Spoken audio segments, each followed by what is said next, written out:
Oh, are all the witnesses in here? Sorry.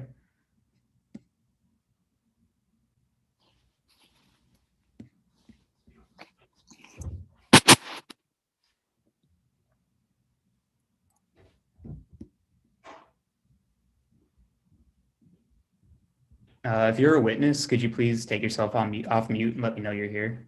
Or, sorry, yeah. John Breaker is here. Andy Russell is here. Chris Evans for the defense is here.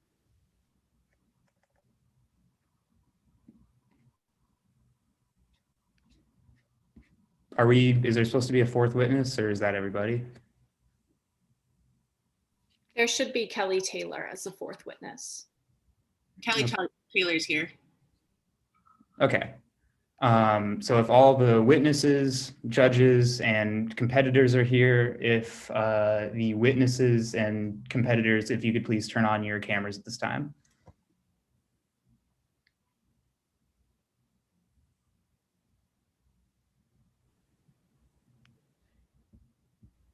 I believe video sharing may be disabled. I'm not able to start my video feed. Oh. I will take a look at that right now.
I just started up I just gave access for you to start the video, I think 10 seconds ago. So maybe try it one more time.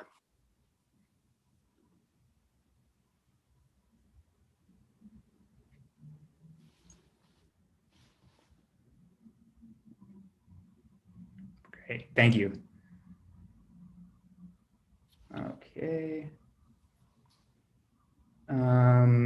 All right, so it appears that the competitors and witnesses all have their video on.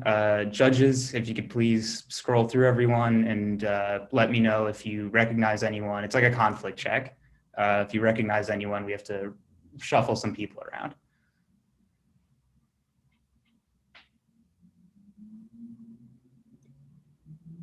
Do any of the jurors recognize any of the participants? Less important. Destiny Ramsey, I'm good. Destiny, thank you. Australian, I don't recognize anybody. Thank you. Jeff Warner, I don't recognize anyone either. Thank you. Thank you. Hi, Zagayer. I don't recognize anyone either. Very good. We're fine from a conflict standpoint. Thank you. Thanks, everyone. So we have to make sure that all the courtrooms have completed their conflict check. So I'm PMing them now, and when they give us the all clear, the trial can begin. Well, we'll stand by for just a moment to let them talk with the other courtrooms, but welcome to the competition. It's good to see all of you. So.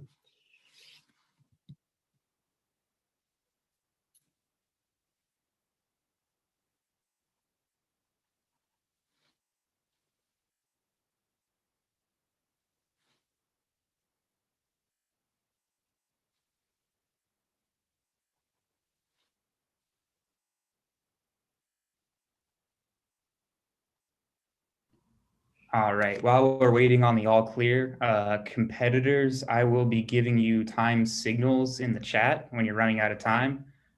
What markers would you like those for? 5 minutes, 2 minutes, 1 minute? Let me know. For closing, can you do a 5 minute, a 2 minute, and then a 1 minute? Yes. Thank you.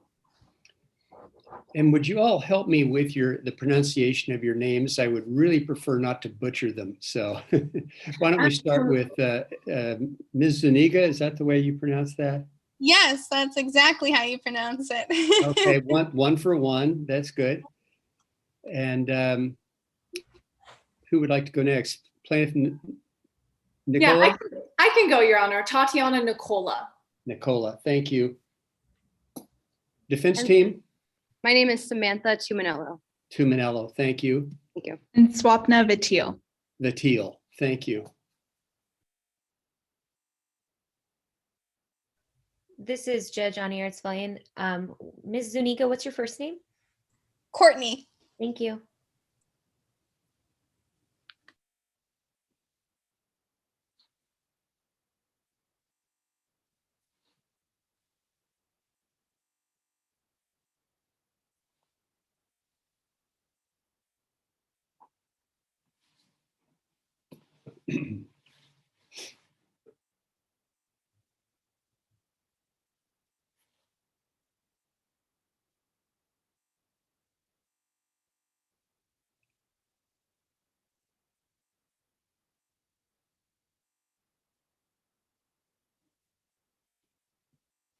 Can you all hear okay? Am I coming across? All right. Yes. And your sound checks were all just fine. I could hear you loud and clear.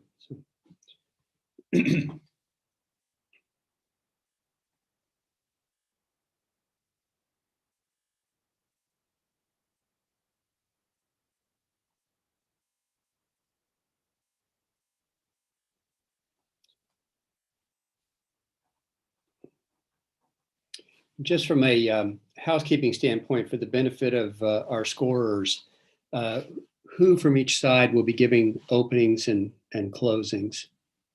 So for the plaintiff side, Your Honor, Courtney Zuniga will be given the opening, and myself, Tatiana Nicola, I'll be giving the close. And Your Honor, for defense, Swapna Vitil will be giving the opening statement, and I, Samantha Tuminello, will be giving the closing argument. Very good. Thank you.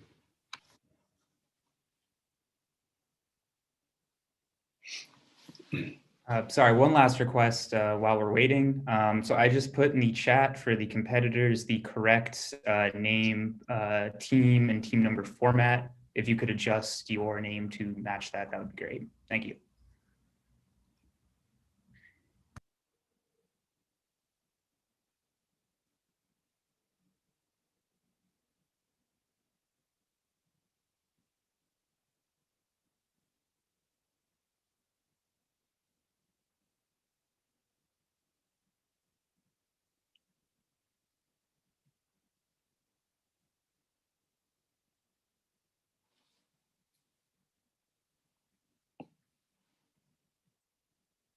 All right. Looks like we've got everybody adjusted. So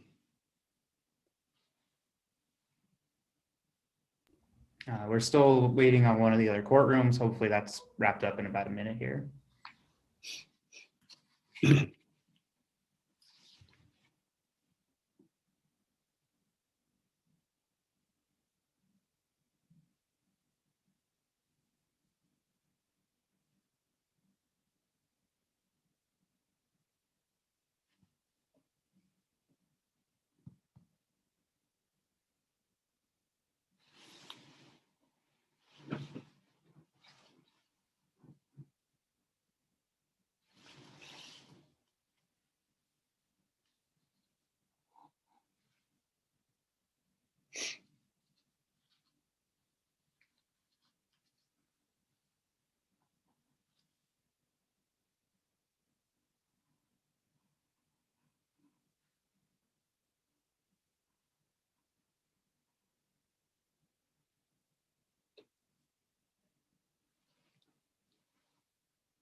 Sorry, folks. One of the presiding judges in the other room is having technical difficulties logging in, and we can't begin until he gets in and does the conflict check. So take a deep breath. Hopefully, hopefully we're ready to go in a minute here.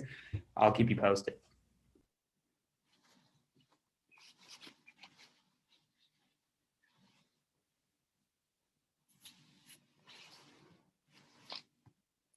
If this happened in a real trial, the presiding judge would leave the bench and go handle some settlement conferences and sign some orders. But I don't have any of those to take care of, so we're just going to sit and wait.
All right, we're getting the go ahead for some of the courtrooms, so we should be getting our all clear and hopefully in about a minute here.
All right, let's do a trial. Very good. Good evening. We're going to call the case of Taylor versus Big City Electric. My name is Judge Rushing, and I'll be presiding. We have 4 scoring judges for us this evening. Scoring judges, I believe you've already done this, but if you haven't already, Please look to the two buttons in the lower left of your screen and turn off your audio and video. And these should remain off until the trial ends. You should be in gallery view and have your video set to hide all non-video participants. This means that the only people on the screen right now should be the advocates and me. Attorneys, please make your appearances. Good evening, Your Honor. Tatiana Nicola on behalf of the plaintiff, Kelly Taylor. Good evening, Your Honor. Courtney Zuniga on behalf of the plaintiff, Kelly Taylor. And when Your Honor is ready, the plaintiff has some housekeeping matters. Thank you. Good evening, Your Honor. Swapna Vatil on behalf of the defendant, Big City Electric. Good evening, Your Honor. Samantha Tuminello appearing on behalf of the defendant, Big City Electric. And we also have some pre-trial matters when the court is ready. Very good. Thank you. All right, let's first of all take up the plaintiffs. I believe you characterized them as housekeeping matters. Correct, Your Honor. Your Honor, first, we would like to use constructive sidebar throughout this trial. Constructive sidebar would allow us to argue our responses to any objections in front of yourself, as well as in front of the jury, because we're graded on those arguments. That's fine. And then second, Your Honor, the exhibits all have a pre-marked identification number, and we would just ask that those exhibits retain those identification numbers throughout the course of this trial. That's how we'll do it. Thank you. And then lastly, Your Honor, does Your Honor have any preferences to the Zoom trial? Would you like us to stand, or are we free about to kind of move around the space? You're free to move around the space such as it is on your Zoom cameras. Feel free to make yourself comfortable as you advocate. Great. And Your Honor, just to let you know, and meet and confer, the opposing counsel had stipulated to enter into evidence Exhibit 8, Exhibit 9, and Exhibit 30.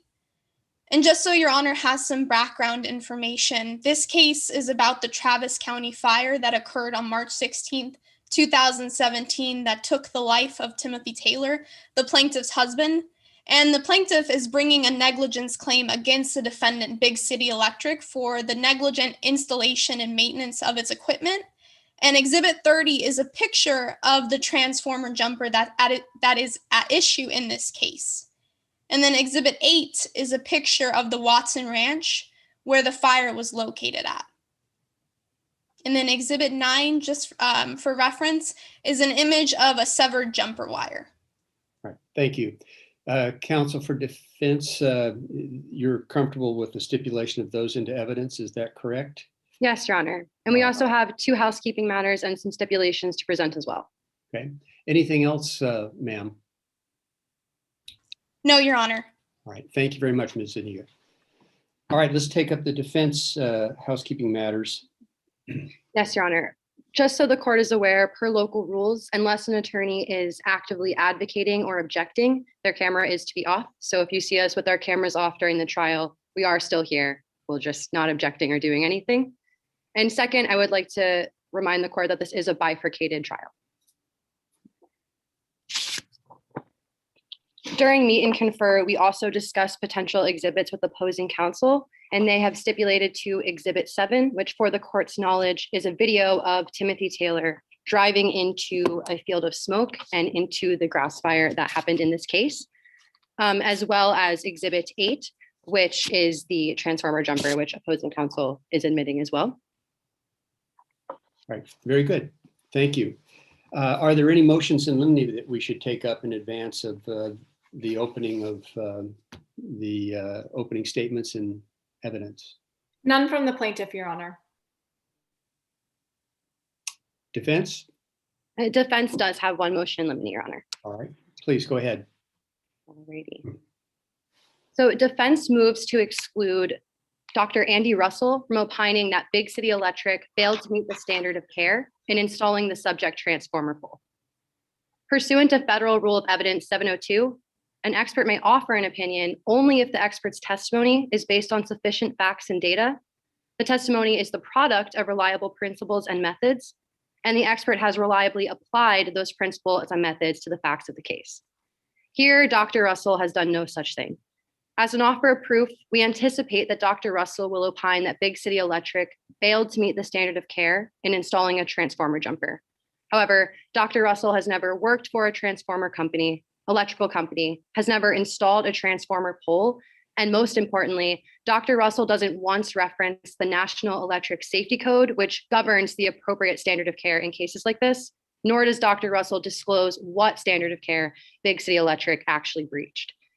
The defense does not take issue with Dr. Russell applying his wildfire experience and credentials to opine as the cause and the origin of the fire, but for this witness to be permitted to opine that the standard of care has been breached without ever installing a transformer pole or citing or providing us with one standard that actually was breached, we believe this calls for an improper opinion pursuant to Federal Rule of Evidence 702.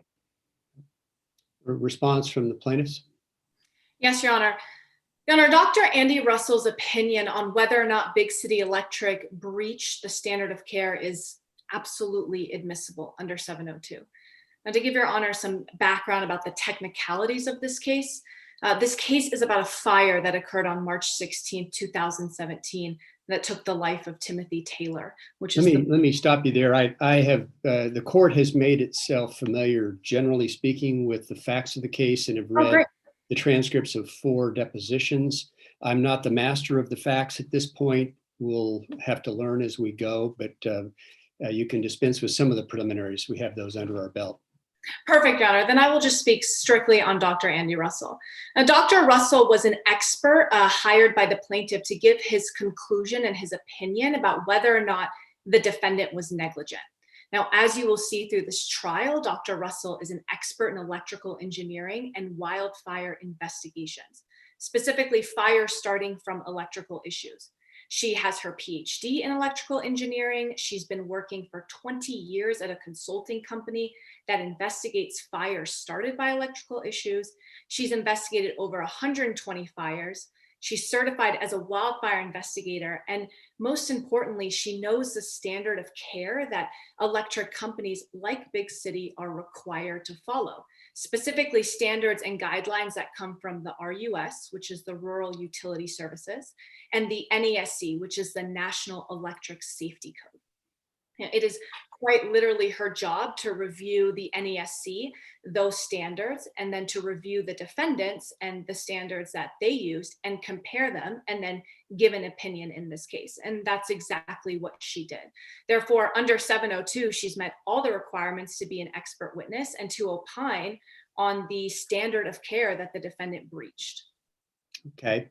What the court's going to do, because as I indicated, there's still a lot of learning to do as we go along, is to defer ruling on the motion. Put another way, I'm going to deny it with leave to renew it as we get into Dr. Russell's testimony. Understood? Yes, Yes, thank you, Your Honor. You can renew your objection at that point if you'd like to. Thank you. Very good. Anything else by way of preliminary matter or motion in limine before we begin the trial? Nothing from the defense, Your Honor. Plaintiff? Nothing further from the plaintiff, Your Honor. All right, very good. Thank you. We'll now hear opening statements from each party. Everyone should make sure they are now in speaker view. And I believe that plaintiff indicated that Ms. Zuniga would be doing the opening statement. Is that correct? Yes, Your Honor. All right, very good. That button for the speaker view is in the upper right-hand corner of your screen. So if we can get there so we can see Ms. Zuniga, we'll be all set. Attorneys, please remember to mute your audio when the other attorney is speaking. Ms. Zuniga? Yes.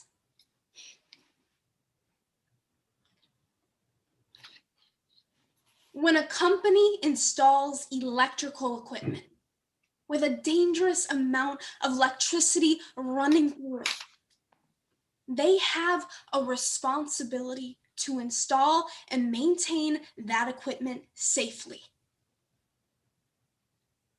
And when they fail to do that, when their failure to follow safety guidelines results in a fire, That company needs to be held accountable for the destruction they caused. In today's case, you will see that the defendant, Big City Electric, failed. They failed in their responsibility to install and maintain their electrical wires safely. And when their failures caused a fire that took the life of Timothy Taylor, you will see that the defendant failed again. They failed to take responsibility. This case begins 5 years prior, 20 miles away on a property called the Watson Ranch. The defendant, Big City Electric, owns a transformer pole at this ranch.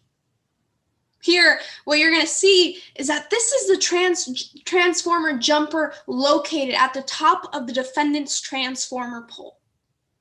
Now, we're going to be talking about the wires located at that pole, specifically a jumper wire. Now, 5 years ago, the defendant replaced a severed jumper wire on this transformer. Now, that wire carries hundreds of volts of electricity. Instead of replacing the entire wire, the defendant decided to save a few dollars and splice the wire back with an aluminum clamp. You're going to learn that the defendant's repair was problematic because of the hazard created by the clamp. You will see that that clamp was placed very close to a copper wire. And if that clamp with electricity coursing through it and the copper wire ever touched, it would cause an electrical explosion and a spark as hot as the surface of the sun.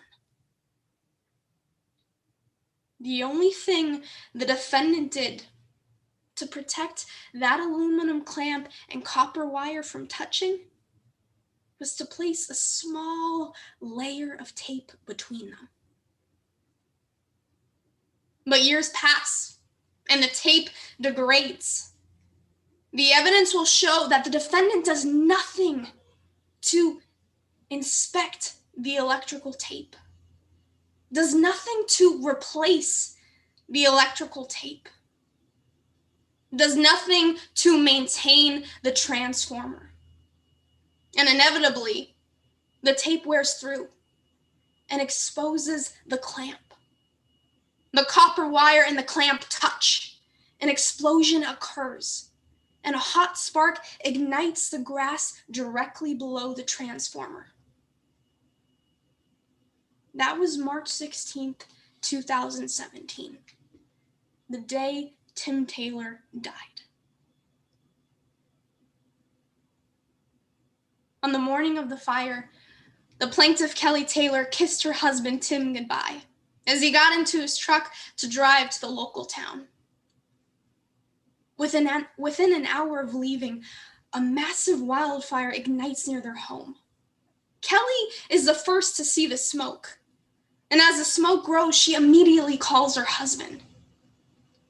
Tim notices that the fire is far away from their home, but it's moving erratically, changing directions with the wind. And when the fire turns towards their home, Tim knows he has to race home. Panic sets in as he knows that his wife is home alone and pregnant with no ability to leave their home safely. Tim has their only vehicle. So he speeds towards their home, thinking only of his wife and unborn child. But Tim Taylor never makes it home. The engine of his truck fails because of heavy smoke. The fire and smoke is too consuming. Tim Taylor is smothered by smoke and burned by the Travis County fire. His body is found laying in a ditch by the side of the road. And when a police officer knocks on the door, Kelly knows. She knows she's alone. She knows her daughter is fatherless. and she knows she's never going to see Tim again.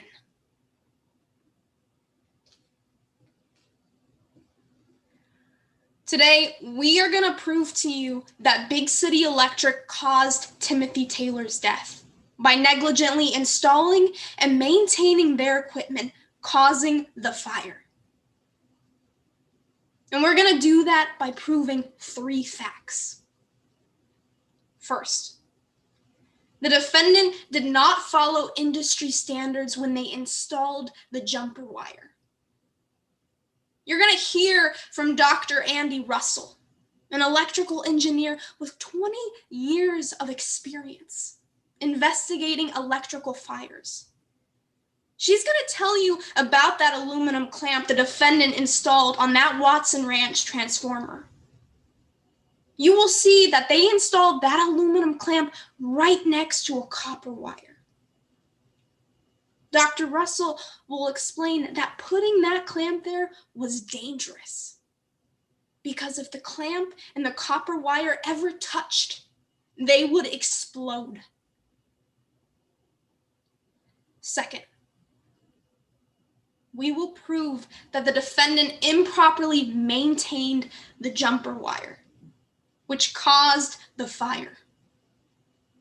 You will see that the only thing the defendant did to protect the aluminum clamp and copper wire from touching was to place a thin layer of tape between them.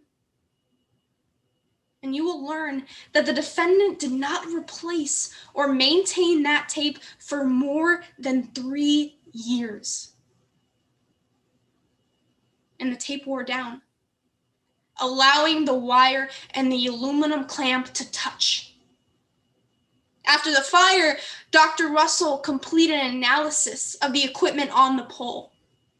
She was able to confirm that that aluminum clamp and copper wire did touch, which created a metal spark, burning at 10,000 degrees. Dr. Russell will show you that spark caused the fire that killed Timothy Taylor. Third, we will prove the defendant tried to cover up their negligent behavior. Today, you're going to hear from the defendant's general manager, Chris Evans. He's going to be forced to admit to you that he tried to destroy evidence in this case. You will learn that Mr. Evans went to the defendant's transformer pole while the fire was still burning. And he removed that aluminum clamp. And he removed that damaged copper wire. And then, before the police had a chance to inspect it, before the fire marshal had a chance to look at it, he tried to throw that equipment away. You're going to see that the defendant tried and failed to cover up their wrongdoing. Today, after all the evidence and testimony is presented, after the defendant's failures are shown, we will ask you to provide justice to Tim Taylor's family. We're going to ask you to hold the defendant accountable for the damage they have done. We will ask you to find them liable. Thank you.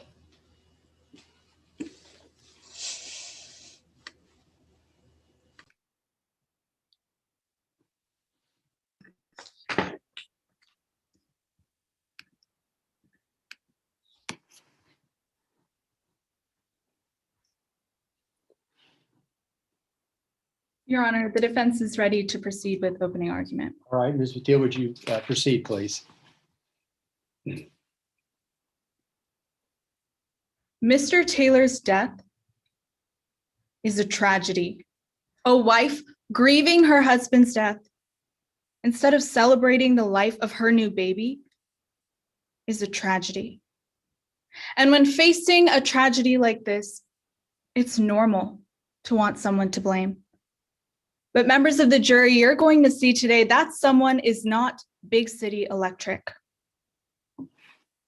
Because Big City Electric did not cause Mr. Taylor to ignore all safety precautions, to slip around a police roadblock and drive into smoke and flames.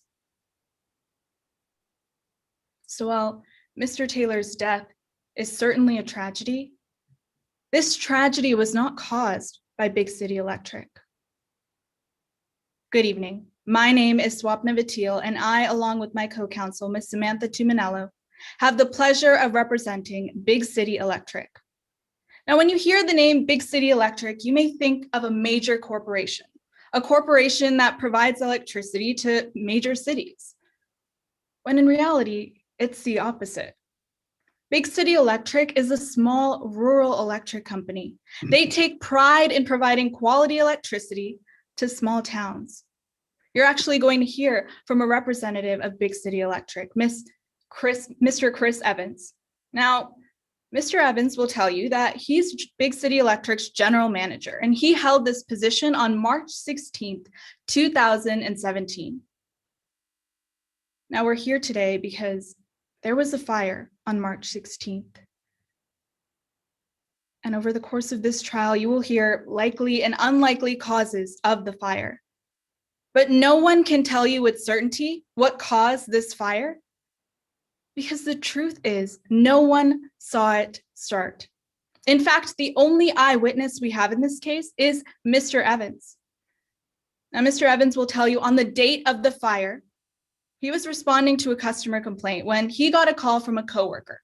And this coworker told him there was smoke coming from Watson Ranch. Now, he was already in the area, so he decided to jump in his car and drive over to Watson Ranch. As he approached Watson Ranch, he started to see smoke. He felt the strong winds and immediately filled with worry that a fire could get out of control. So he stopped, called 911, and asked them, send firefighters. Now, another person you're going to hear from today is Miss Shawn Breaker. Now, Miss Breaker has 15 years of on-the-job training as an electrical engineer. Now, after gaining that practical experience, she decided to open her own consulting company. Now, Miss Breaker will tell you, Big City Electric followed the guidelines of the National Electric Safety Code. They followed the guidelines of the Rural Utility Standard. They were up to date on all of their inspections, and they followed the industry standard. Now, you'll actually see a picture today of Big City Electric's utility line directly behind Watson Ranch. You'll see all of the trees surrounding this line are still green, still standing, and had no visible burn marks. Now, members of the jury, unfortunately, in a case like this, you aren't just looking at the actions of Big City Electric. The law requires you to consider Mr. Taylor's actions. Now, this is going to be uncomfortable. It's going to be difficult. But that's the oath you took here today, an oath to look at all of the evidence. And what the evidence will show is that Mr. Taylor ignored safety precautions meant to keep him off the highway. He actually waited for police officers to become distracted and used that distraction to slip around a roadblock and drive onto the highway. You'll see a video today of Mr. Evans on that highway.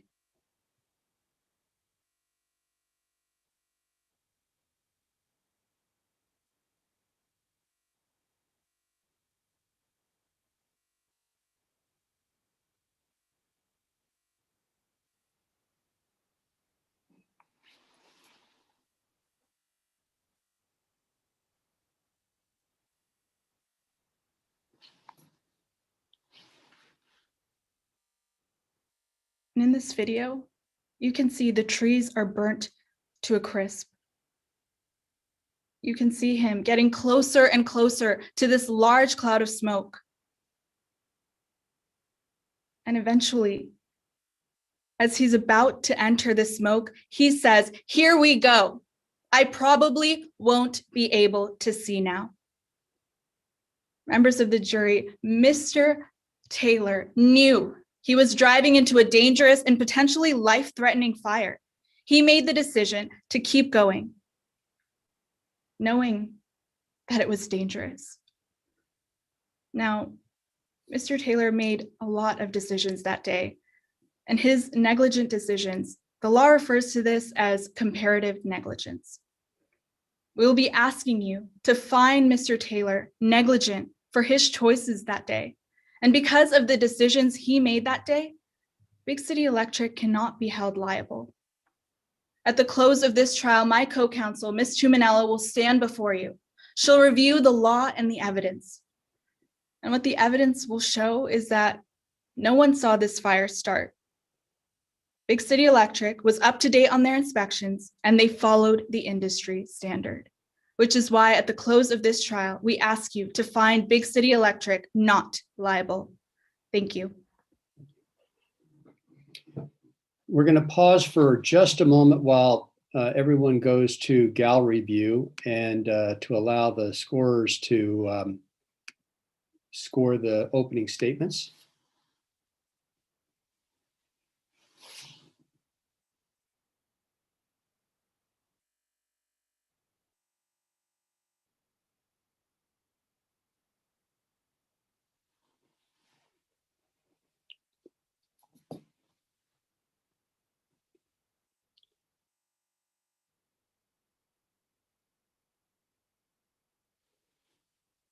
All right, we're going to begin with plaintiff's case. Plaintiff, please call your first witness. Yes, Your Honor. The plaintiff calls Kelly Taylor.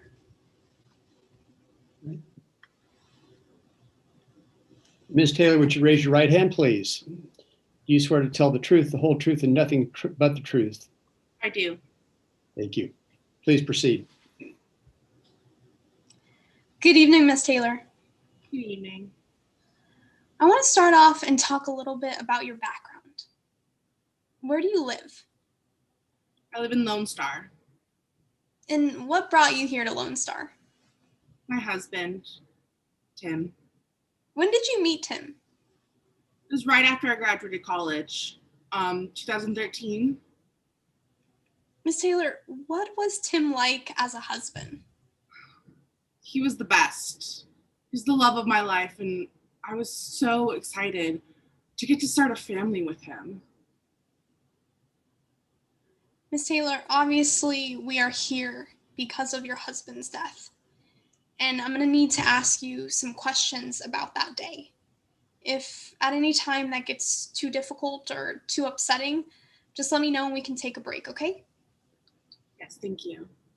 So, where were you the morning of March 16th, 2017? I was at home. And why were you at home? Well, I was pregnant, and my doctor told me I had to stay home because I was having a few difficulties with my pregnancy. And was Tim with you the morning of? He was at first, but then he had to go into town to run some errands. How far was the town from your home? About 15 miles. Now, while you were at home, do you recall anything out of the ordinary? Well, yeah, there was a big cloud of smoke. What did you do when you saw that cloud of smoke? Well, at first, I didn't think much of it, but I called Tim and I asked him if he'd seen it. And he said he didn't see anything because he was in town. He wasn't anywhere near where I was. Did Tim say what he was going to do in regards to the fire? He said he was going to watch it, see what happens. Ms. Taylor, did you speak to Tim again after that? I did, yes. And what did he tell you in regards to the fire? At first, he thought everything was going to be okay, but, we kept calling each other, and he started to get really worried. He sounded really anxious about what was happening. Did Tim tell you where the fire was located at? He did. He said it was at Watson Ranch. It's about 8 or 12 miles away from our house. Ms. Taylor, at any time during that day, did the fire ever change directions? Objection, Your Honor. This question calls for speculation. Sustained. Ms. Taylor, when you were speaking to Tim that day, did Tim tell you how he perceived the fire that day? At some point, Objection, Your Honor. Vague. Overruled. At some point, he said that that our house was in the line of the fire, that it was getting closer to our house.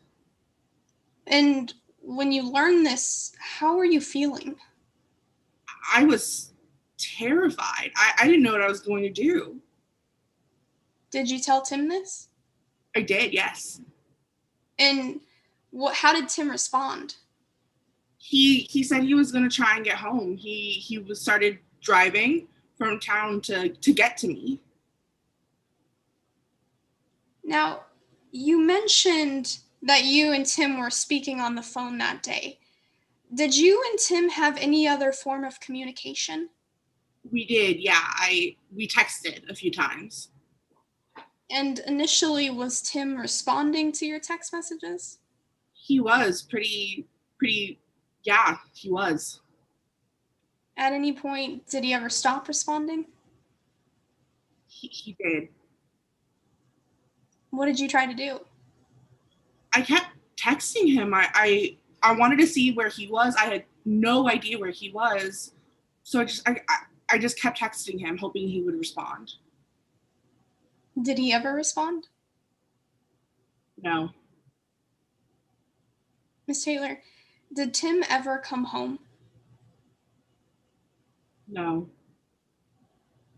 How long was Tim missing for? Objection, relevance. Overruled. Well, he stopped responding, and then I didn't know where he was all night. I was awake all night just trying to figure out, hoping he was okay. And then the next day I heard about what happened. How did you learn what happened to Tim? Objection, hearsay. Sustained. Miss Taylor, when did you learn about Tim? The next morning after the fire. Your Honor, the parties have stipulated to the facts surrounding Mr. Taylor's death. Permission to read in the stipulations? Objection, counsel? No, Your Honor. Please proceed. Your Honor, stipulation 2 states that Tim Taylor's vehicle stalled in heavy smoke, at which point Mr. Taylor had to exit his vehicle in attempt to escape the smoke and fire. And stipulation 3 states that the cause of Tim Taylor's death was smoke inhalation. Thank you. Ms. Taylor, I am so sorry for your loss. Thank you. Your Honor, no further questions. Cross-examine, counsel? Yes, Your Honor.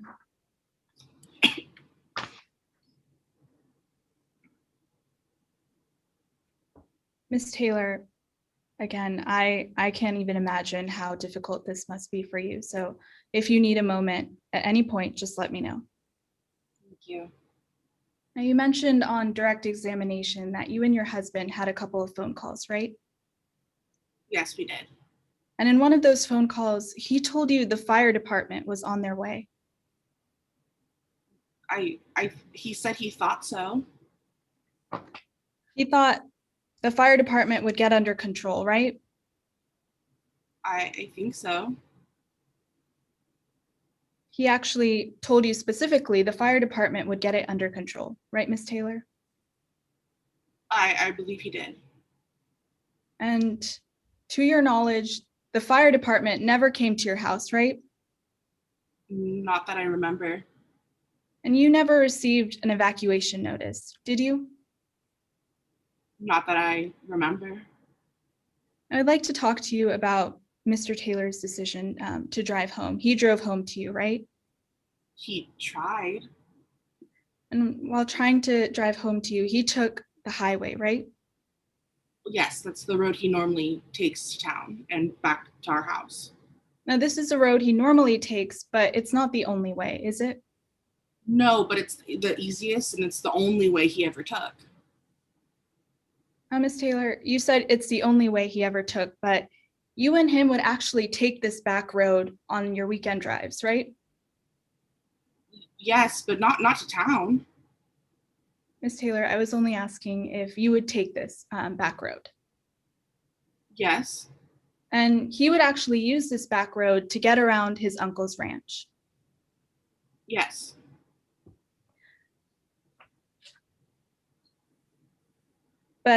And you actually stated in one of the text messages you sent him that he should take this back road, right? I told him it was an option. But he decided to take the highway. Yes. Now, this highway was actually blocked off, right? I think so. I don't know. I wasn't there. You weren't there, but he texted you that this highway was blocked off. Objection, Your Honor, hearsay. Overruled. He did text me that, yes. He also texted you that there were police officers guarding this roadblock. Yeah, he texted me that. And finally, he told you that he slipped around the police officers when they were distracted. Yeah, that was like one of the last texts he ever sent me. Now, Ms. Taylor, you actually found a video on his phone, right? Yeah, I did. And this video was what Mr. Taylor took this video as he was getting onto the highway. He did. I think so. And you would recognize a copy of this video, right? Yeah, if he showed it to me. Could you please take a look at Exhibit 7 and confirm that this is a fair and accurate depiction of the video you found on his phone?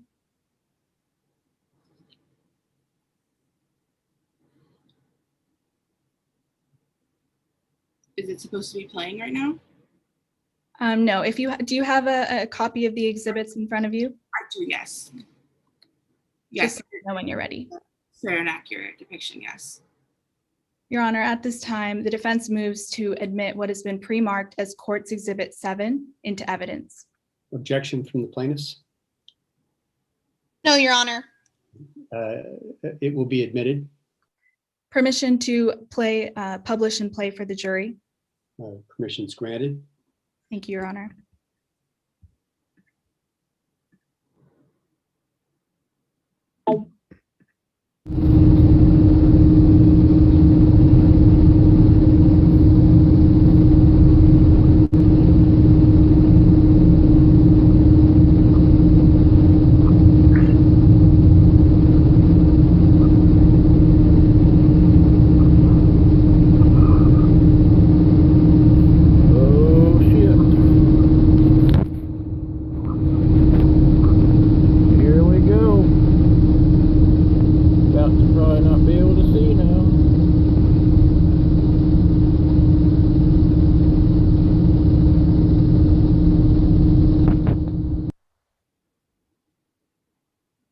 Ms. Taylor, in that video, you saw trees that were burnt, right?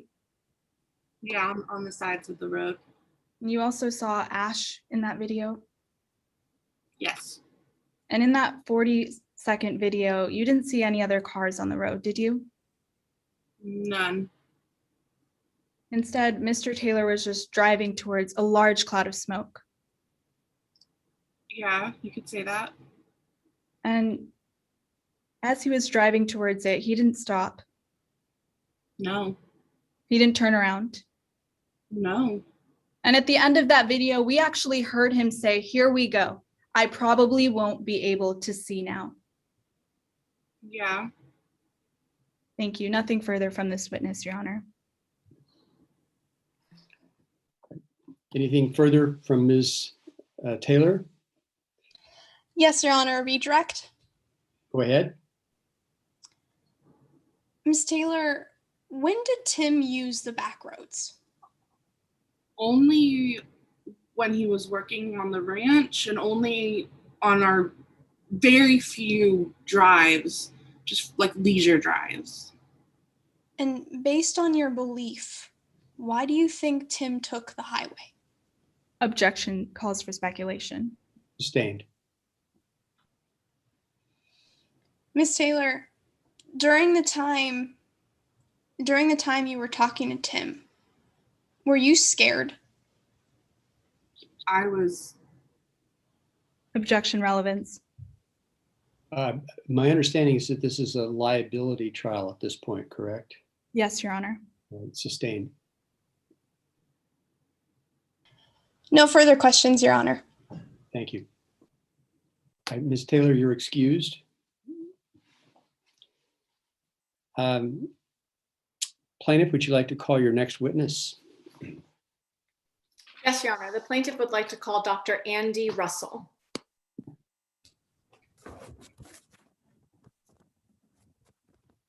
Good evening, Dr. Russell. Would you please raise your right hand? Do you swear to tell the truth, the whole truth, and nothing but the truth? I do. Thank you. Proceed. Good evening, Dr. Russell. Good evening. And Dr. Russell, can you start by introducing yourself to the court? Sure. Hi, my name is Andy Russell, and I work as a legal consultant for a company called Dynamic Experts. Dr. Russell, we're going to get to your work experience, but first I want to ask some background information. Where do you live? I live in Lone Park. And did you go to college? I did, yes. I went to the University of Round Star, where I got my bachelor's in science in electrical engineering.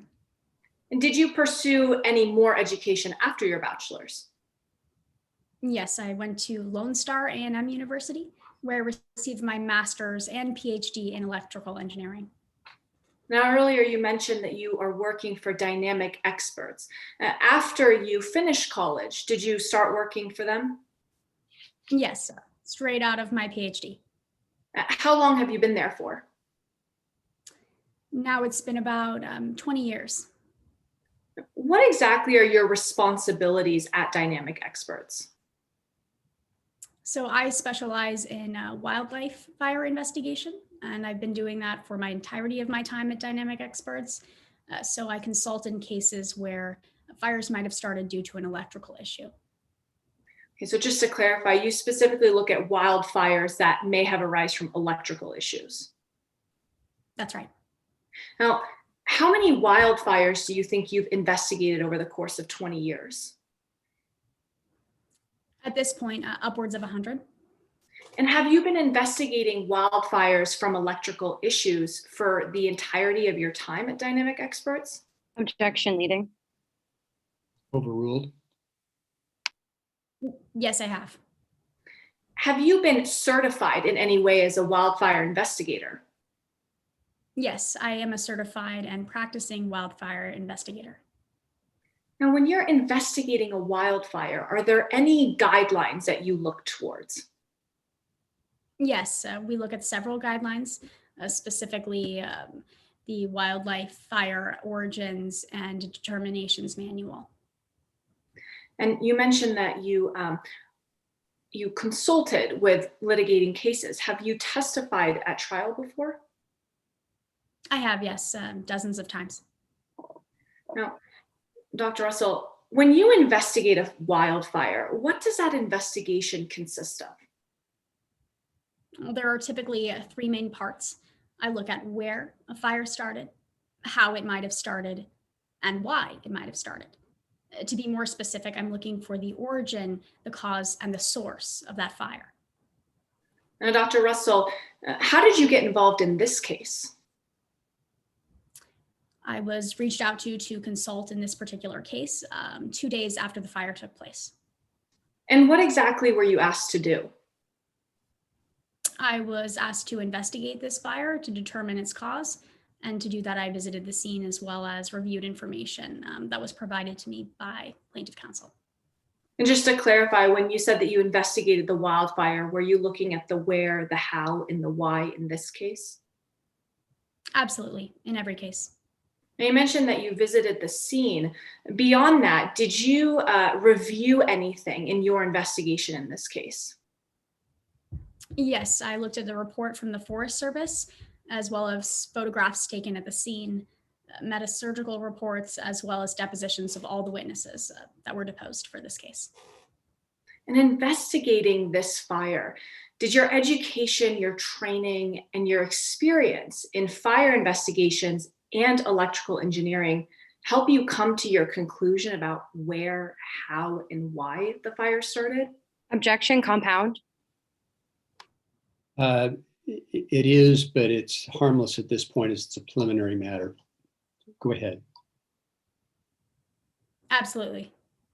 Now, Dr. Russell, I want to start by talking about your investigation into where the fire started.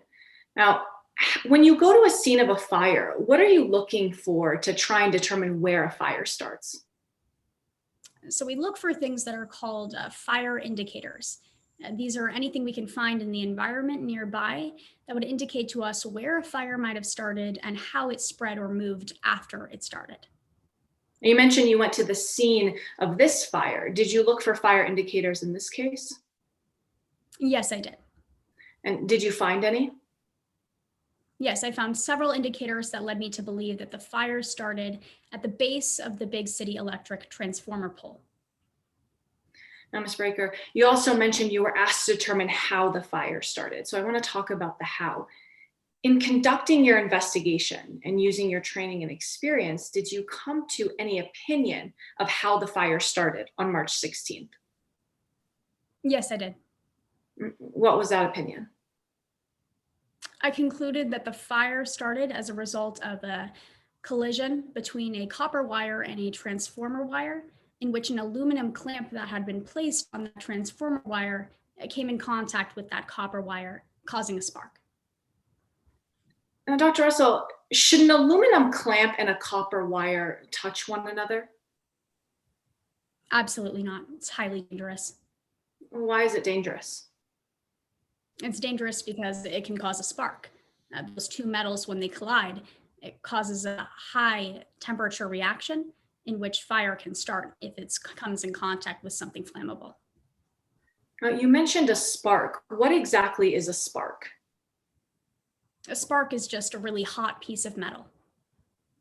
Now, Dr. Russell, how did you determine that the aluminum clamp and the copper wire touched in this case? It was clear as day when I looked at it visually. Both of the pieces had clear depictions that they had come in contact with one another. Showing the court, counsel, and the witness what has already been entered into evidence as Exhibit 9. Dr. Russell, what is this? This is that copper wire that I was discussing before. And did you take this photo? I did. And when looking at this photo of the copper wire, what conclusions did you come to about it? I concluded that it was completely severed, melted in half actually, and that is highly ill-typical and not supposed to happen. Well, based on your investigation, your experience in electrical engineering, what do you think caused this copper wire to sever in half? Well, it's actually a process called arcing. It occurs when that transformer wire and that specifically that aluminum clamp that was on it comes in contact with this copper wire. It causes both of the pieces to change in shape, and in that process, a spark occurs.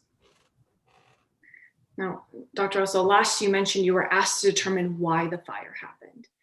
In your investigation of where the fire started and how the fire started, did you come to any conclusion as to why it started? I did, yes. And what was that conclusion? I concluded that Big City Electric failed to meet the standard of care necessary. Objection, improper opinion. And the basis for the objection is the same as stated in the motion in limine. Yes, Your Honor, with your permission, may I elaborate? Yes, please. Thus far, this witness has not cited to one NESC standard that Big City Electric actually breached.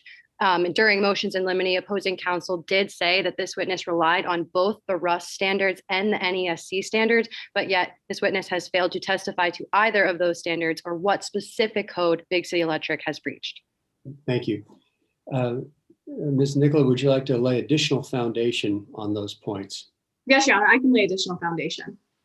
Please do so. Now, Dr. Russell, you mentioned that you reviewed all the exhibits and the depositions in this case. Was one of those exhibits the National Electric Safety Code? Yes, so we refer to it as the NESC. And what exactly is the NESC? It's just a guideline for exactly how electric companies are supposed to operate to maintain safety for those in the area.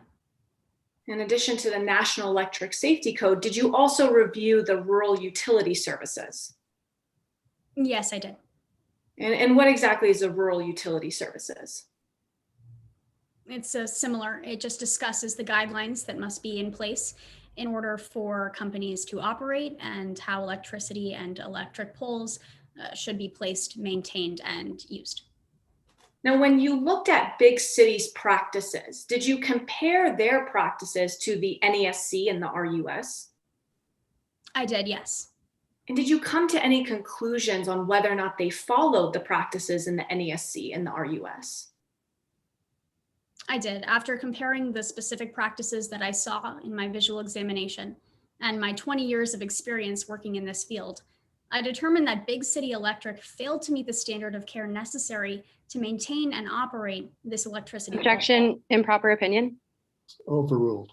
I think we have sufficient foundation at this point under 702 to indicate the basis for the opinion and the factual underpinnings from a regulatory standpoint.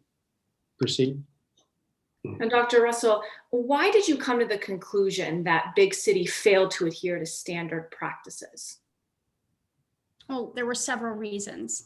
First, that use of the aluminum clamp shouldn't have happened in the first place. That transformer jumper wire should have been replaced immediately, as opposed to putting the clamp on it. Now, even though they put a clamp on it, was there anything else they could have done to make the transformer equipment safer? Well, they attempted to wrap electrical tape over that clamp, and that's usually all right to do. But in this case, they only wrapped such a thin layer that that tape ended up fraying when it swayed in the wind and came in contact with that copper wire. In a typical case, we would expect several more layers of that electrical tape if they were going to use an aluminum clamp. Thank you, Dr. Russell. No further questions, Your Honor. Cross-examine Ms. Tuminello. Yes, Your Honor. Now, Dr. Russell, you've testified in court prior to today, correct? I have. In fact, testifying in court is what you do for a living. That's right. It's part of being a consultant. It's what you've done for your entire career. Right. But you've never actually worked as an engineer. No, but I have a PhD and a master's in electrical engineering. But you've never worked for an electrical company. No, I have not. You've never installed a transformer like the one in this case today. In receiving my PhD, we performed similar functions in class, but never as working as an electrician. So you've never installed a transformer pole? No, I haven't. Or a transformer jumper? No. You just offer opinions about it. Right. And it's true that 2 of your opinions have actually been excluded from being offered in court, correct? That's correct. During the beginning of my career, several of my opinions were dropped out of court. And those opinions were excluded every time because the judge deemed them to be unproven statements. Objection, speculation. Let's hear a little more information about that from the witness first. Would you please ask for the understanding of the bases for the rulings of the court, see if she knows that before we proceed further? I'm sorry, you're talking to me or opposing counsel, Your Honor? No, I'm talking to you, Ms. Tuminello. Yes. I'm actually not clear on what you're asking. Let me do this. Let me sustain the objection. And if you want to come at it a different way, you may. Yes, Your Honor. Now, it's true that those opinions were excluded on the basis of ipse dixit, correct? That's, I believe, what I was told, but I'm not familiar with that legal principle now. Let's move on and talk about your opinion in this case. Your opinion in this case is that a small piece of metal caused a fire. Not exactly. A metal particle that occurred as a result of a spark between wires fell into dry grass and caused a fire. So a small piece of metal fell from the transformer and ignited dry grass and caused a fire, correct? That's right. It's fair to say that your entire theory is based around this spark touching the dry grass. In part. Well, without the hot piece touching the grass, there's no fire, right? I would agree with that, yes, but there's a lot of process that occurs before that spark even falls to the ground that is absolutely relevant and important to whether or not a fire is started. But without the metal piece, there is no fire, correct? Sure, yes, I would agree with that. Dr. Russell, you inspected the area around the transformer pole. That's right. A week after the fire had started, I arrived and conducted an investigation on the property. And while you were conducting your investigation, you had a magnet with you. I did, yes. You had a magnifying glass with you. Right. I bring all the necessary tools in my case. And you had a metal detector with you. I did, yes. But you never found this metal piece, correct? No, I couldn't find the metal piece. I had been there a week after, and at that point, there had been lots of foot traffic, vehicles that had ran through the area, and it was no longer able to be found. But despite the use of your equipment, you did not find the spark in this case, correct? No, I did not. And to your knowledge, this metal piece was never found. Right. The metal piece that your entire theory is based around is still missing. I wouldn't say the entire theory is based around that piece of metal, but it is true that that metal particle has not been found. The metal particle that you believe caused the fire. Yes. Now, on direct examination, you testified that Big City Electric failed to meet the standard of care. Right. And one of the bases of that opinion is that the jumper wire was too long. That is one of the opinions, yes. Another one of those opinions was because the the aluminum clamp should not have been wrapped in electrical tape. It's all right to wrap it in electrical tape, but in this case, there was not even close to enough tape to ensure against fraying. Now, let's talk about your first opinion about the wire length. It's true that you can't cite one National Electric Safety Code standard that Big City Electric actually violated, correct? Not specifically, but there are specific regulations for how long these wires should be. And in this case, the wire was too long for the amount of wind that occurred in this area. It's your testimony today that there's a standard that says how long a wire should be? Yes, it's in our practice. We would recognize that, but it's not listed in the NESC if that's what you're referring to.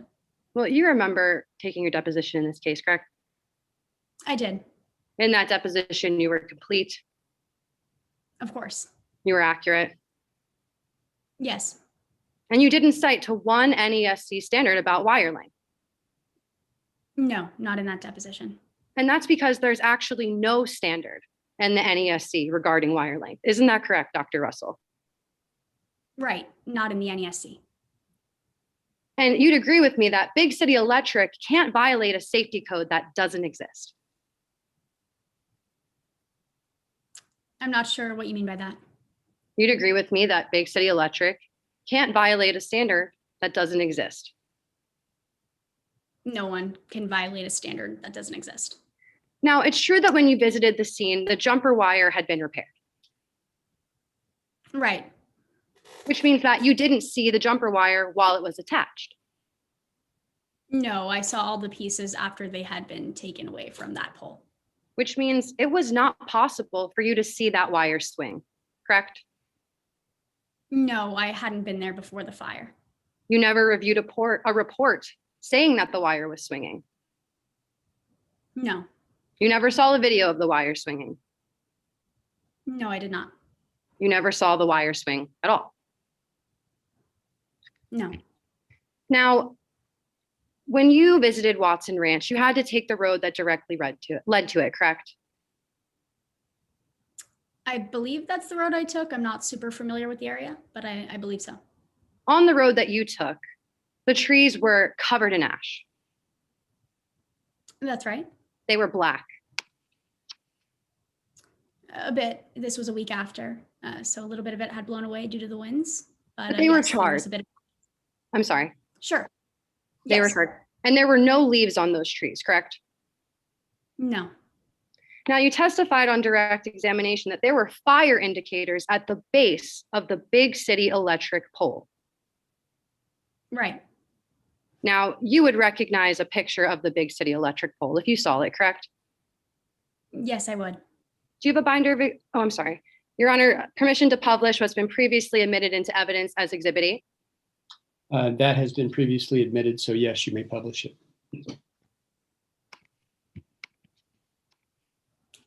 Now, Dr. Russell, I'd like to talk to you about the trees at the base of the big city electric pole. It's true that these trees are not charred.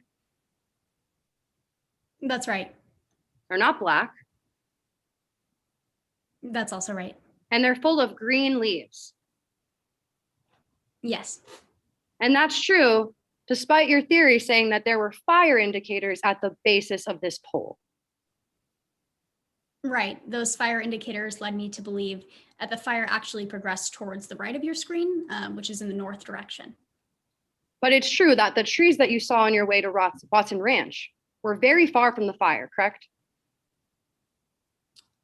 Where the fire started. So it's your testimony today that the fire started at the base of this pole and the trees still look like this.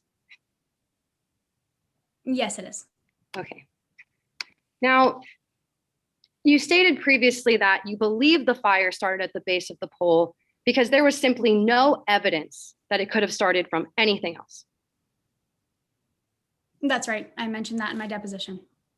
You're aware of a 911 call about fireworks, correct? Objection, Your Honor. Hearsay in 403 may be heard. Yes, you may. Your Honor, this 911 phone call that the defense is eliciting is hearsay. They are offering this 911 phone call for the truth of the matter asserted. Now, if I may make an offer of proof, the defense is trying to elicit testimony from Dr. Russell that through her investigation of this fire, she became aware of fireworks that were a mile away from Watson Ranch and used an hour before the fire started. Now, Your Honor, we recognize that an expert on cross can be confronted with documents relied upon during their investigation. However, that is inappropriate here because of 403. If you would like me to continue, there are two experts in this case. One is the plaintiff's expert, which is Dr. Russell, and one is the defense, which is Sean Breaker. Now, the defense is trying to elicit and argue that Dr. Andy Russell, she didn't do her job because she didn't look into fireworks. But as I stated before, they hired an expert as well, and that's Sean Breaker. And similarly, she did not do any of those things either. Didn't investigate fireworks, didn't look into the topic. And that's because fireworks were not alleged as a possible alternative defense, nor was third-party culpability alleged. So neither of the experts were asked to investigate or come to any opinion on fireworks. Therefore, by eliciting this testimony right now, the defense is misleading the jury, which goes to the 403. And misleading the jury, that prejudice substantially outweighs what little probative value this line of questioning has. Counsel? Yes, Your Honor. First, to address the hearsay objection, this is an exception to hearsay pursuant to Federal Rule of Evidence 8031 as a present sense impression. The statement made by the 911 caller describing the fireworks, the declarant in this situation being the 911 caller, was made describing or explaining the events as the caller was immediately perceiving them. Therefore, this is an exception to hearsay pursuant to Federal Rule of Evidence 8031. To respond to the, I believe, 703 argument that opposing counsel has just made, we believe this goes to weight, not admissibility. Opposing counsel offered the fact that our expert in this case did not look into fireworks either. However, our expert is not a wildfire investigator, nor is our expert coming on the stand today to opine as to the cause and origin of this fire. Therefore, since this witness has been offered as an expert in their field and is aware of the presence of fireworks and did not look into them, although this may not be good for opposing counsel's case, we believe since there's a valid hearsay exception, it goes to the weight, not the admissibility. I'm going to overrule the objection. This, in my view, and the court's view, goes to the basis for the opinion that has been expressed by Ms. Russell, Dr. Russell, that there was one cause of the fire, and that was a spark, and counsel is offering on cross-examination an alternative basis which can be considered, and there is evidence for it, obviously. Yes, Your Honor. Thank you. Let me re-ask my question. You are aware of a 911 call about fireworks, correct? I am. I reviewed the transcript in preparing for this case. In fact, in that call, the caller expresses concern about the fireworks actually causing a fire, right? That's true. And about 20 minutes after that call about fireworks, Chris Evans calls reporting the fire in this case for the first time. I believe that's right. It's fair to say that fireworks could cause dry grass to ignite. It's possible, but highly improbable in this case. The fireworks that the children were playing with nearly a mile away, it wouldn't explain what we saw at the pole, the Big City Electric pole. Now, it's true that the fireworks were actually only half a mile away, correct? Somewhere between a half a mile and a mile away. But despite the fact that you were aware of these fireworks, you ignored them in coming to your opinion. Right. Like I said, these fireworks, they couldn't explain the evidence that we found at the Big City Electric pole, specifically the copper wire arcing with that aluminum clamp. So that was a yes to my question. You ignored the fireworks? Yes, I didn't look into it. Thank you. No further questions for this witness. Thank you. Redirect? No redirect, Your Honor. Thank you. Your Honor, at this time, the plaintiff rests its case in chief. Thank you. We're going to take a brief comfort break for a few minutes to let everybody get a glass of water, use the restroom, and then we'll be back. Let's say we will be back in 3 minutes. Is that going to give everybody enough time? Scorers, is that okay? That's fine, thank you. Yes, Your Honor. That's fine, thank you. Okay, very good. All right, we're in recess and we'll be back at about 2 minutes of 7. Yes, Your Honor. Thank you, Your Honor.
Bailiff, can we get a time check? Yes. Are both teams back and ready for the time check? Yes, defense is here. And so is plaintiff. Okay. Plaintiff has 33 minutes left. Defense has 38 minutes left. I will give you another update at the conclusion of the witnesses and before closing. Thank you. Thank you. I believe we're still missing Ms. Tuminello. I'm here, Your Honor. There you are. Scoring judges, would you let me know you're still with us? Amir Salian is here. Jeff Warner's here. Destiny Ramsey here. Geyer's here. Okay, very good. We're all present and accounted for. We're going to go back into session now. Before the first defense witnesses, we can, I think we're still in gallery view, so we're in good shape there. Defense, would you like to call your first witness? Yes, Your Honor. The defense calls Mr. Chris Evans.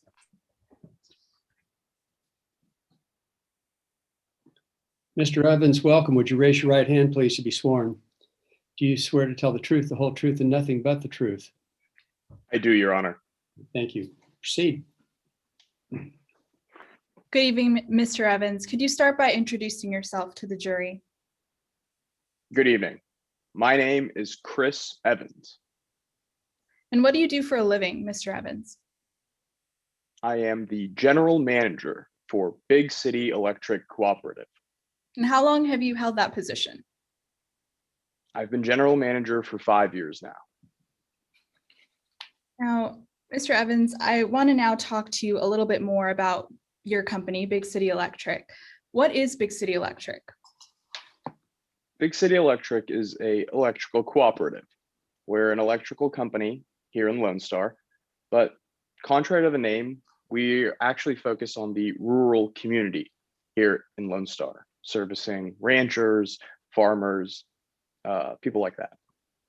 And as a company that it focuses on rural areas, do you follow any safety standards?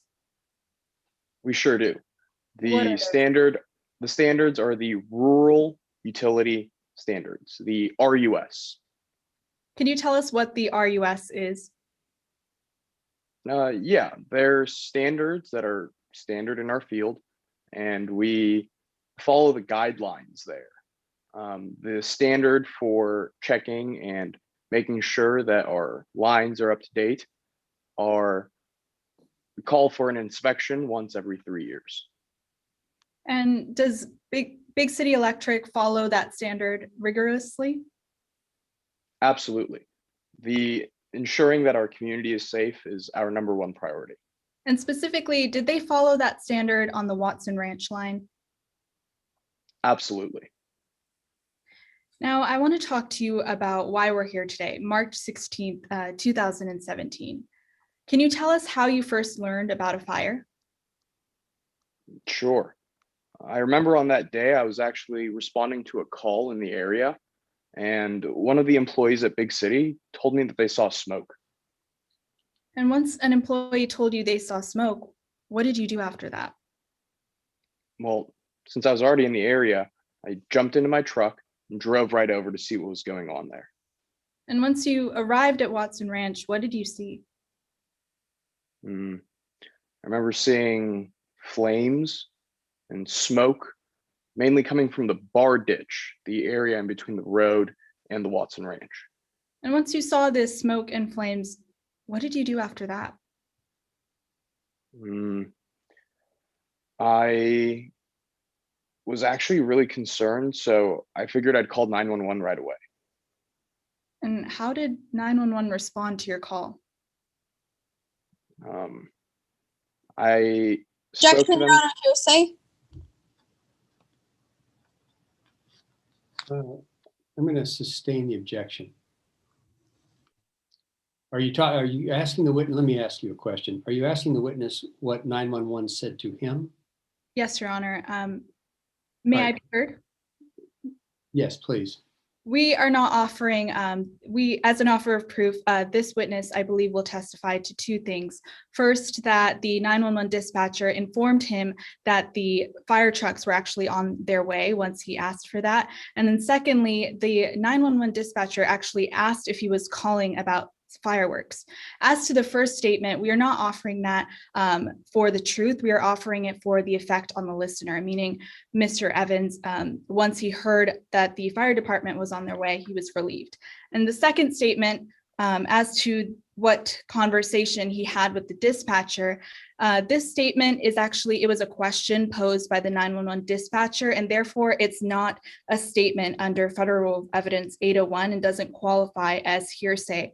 We are not, I'm not asking the witness exactly if there was fireworks. I'm just asking if this was a topic of conversation that he had with the 911 dispatcher. Ms. Zuniga, response?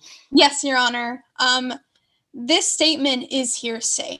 It is an out-of-court statement and is being used for the truth of the matter asserted. Opposing counsel says that it falls under the exception of 8031, present sense impression. However, the 911 operator making a response back, she did not perceive the fireworks herself while the fireworks were happening. So the 911 call operator's response would not fall under 8031.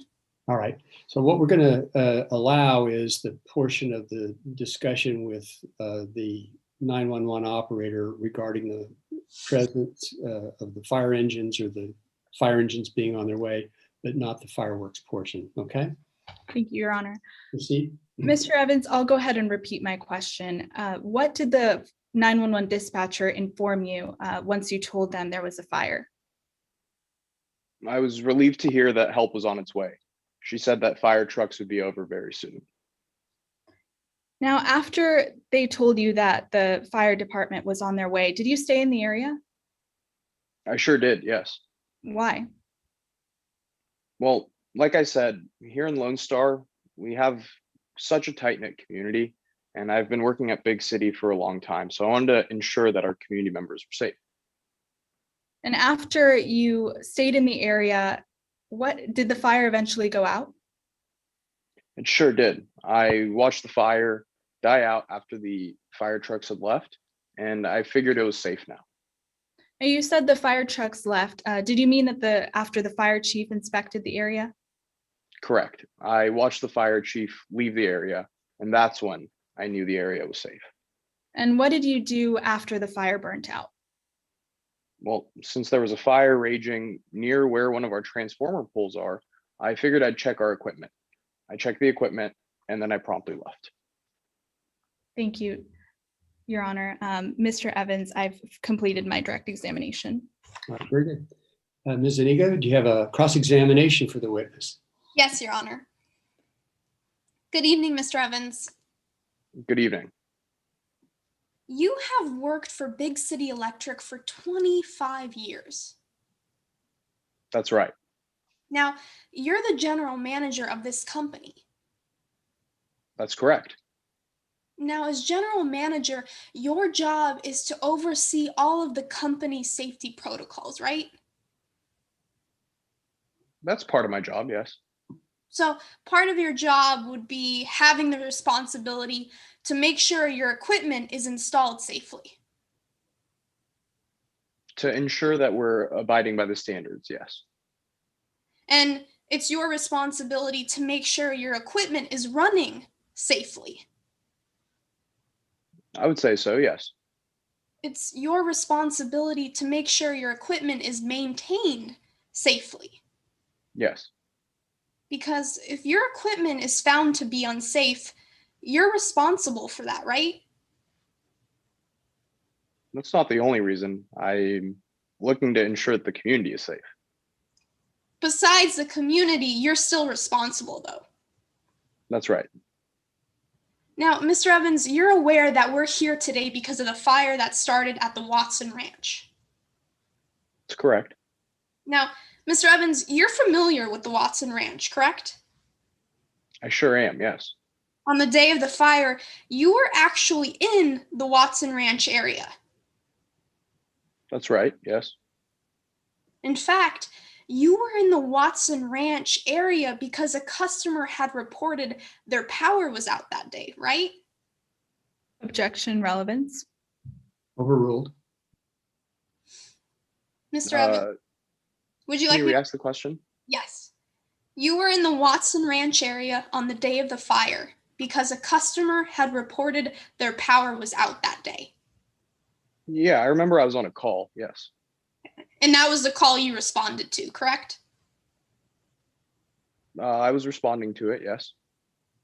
Now, this is not the first time you've been to Watson Ranch. No, it's not. In fact, you had worked on the transformer jumper at issue in this case 5 years prior to the fire. That was about 5 years ago. Correct. Now, you're aware that the plaintiff, Kelly Taylor, is alleging that Big City Electric installed that jumper wire unsafely. Yes. And you're aware that she's alleging that an aluminum clamp was put on that jumper wire and caused an unsafe condition. Yes. Well, let's talk about the day of the fire that you had talked about on your direct. On the day of the fire, you called 911. That's right. A little later, when you saw the fire department leave, you went back to Watson Ranch That's right. to see if your equipment was damaged. Correct. I checked the equipment and made repairs. Specifically, the transformer pole and the jumper. Correct. And that was the same pole you had repaired 5 years prior to the fire, correct? I think so. Yes. Now, after the fire had just burned through that area, you decided to inspect your equipment then. That's not correct. Well, Mr. Evans, you testified on direct that a fire had just burned through Watson Ranch, correct? Yeah, I think I testified that it was contained in the bar ditch when I first got there. So again, after a fire had just happened, you decided to inspect your equipment then. That's right. And that's before the police had a chance to inspect the transformer jumper, correct? I'm not sure when the police inspected it. Well, Mr. Evans, weren't you at the Watson Ranch for a long period of time? I was. So wouldn't you have knowledge as to whether you saw the police at Watson Ranch? Yeah, there was a lot going on. I don't remember keeping track of what happened when. So you never saw police though, correct? I don't think so. No. I don't remember actually. And you only saw the fire department come, but you didn't see them inspect the transformer jumper, correct? That's right. Now, you decided to fix your equipment and make changes. Yes. Specifically, you decided to fix the jumper wire that was located at that pole. That's right. I was already in the area, so I figured I'd check our equipment to make sure it wasn't damaged from the fire. However, isn't it true that jumper wire was located 25 feet in the air? That's right. I had to get up in my device. Now, you never testified that you saw the fire running up that 25-foot pole, correct?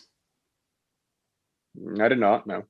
You didn't see the pole was burned? It wasn't, no. You didn't see scorch marks on the pole? I don't remember.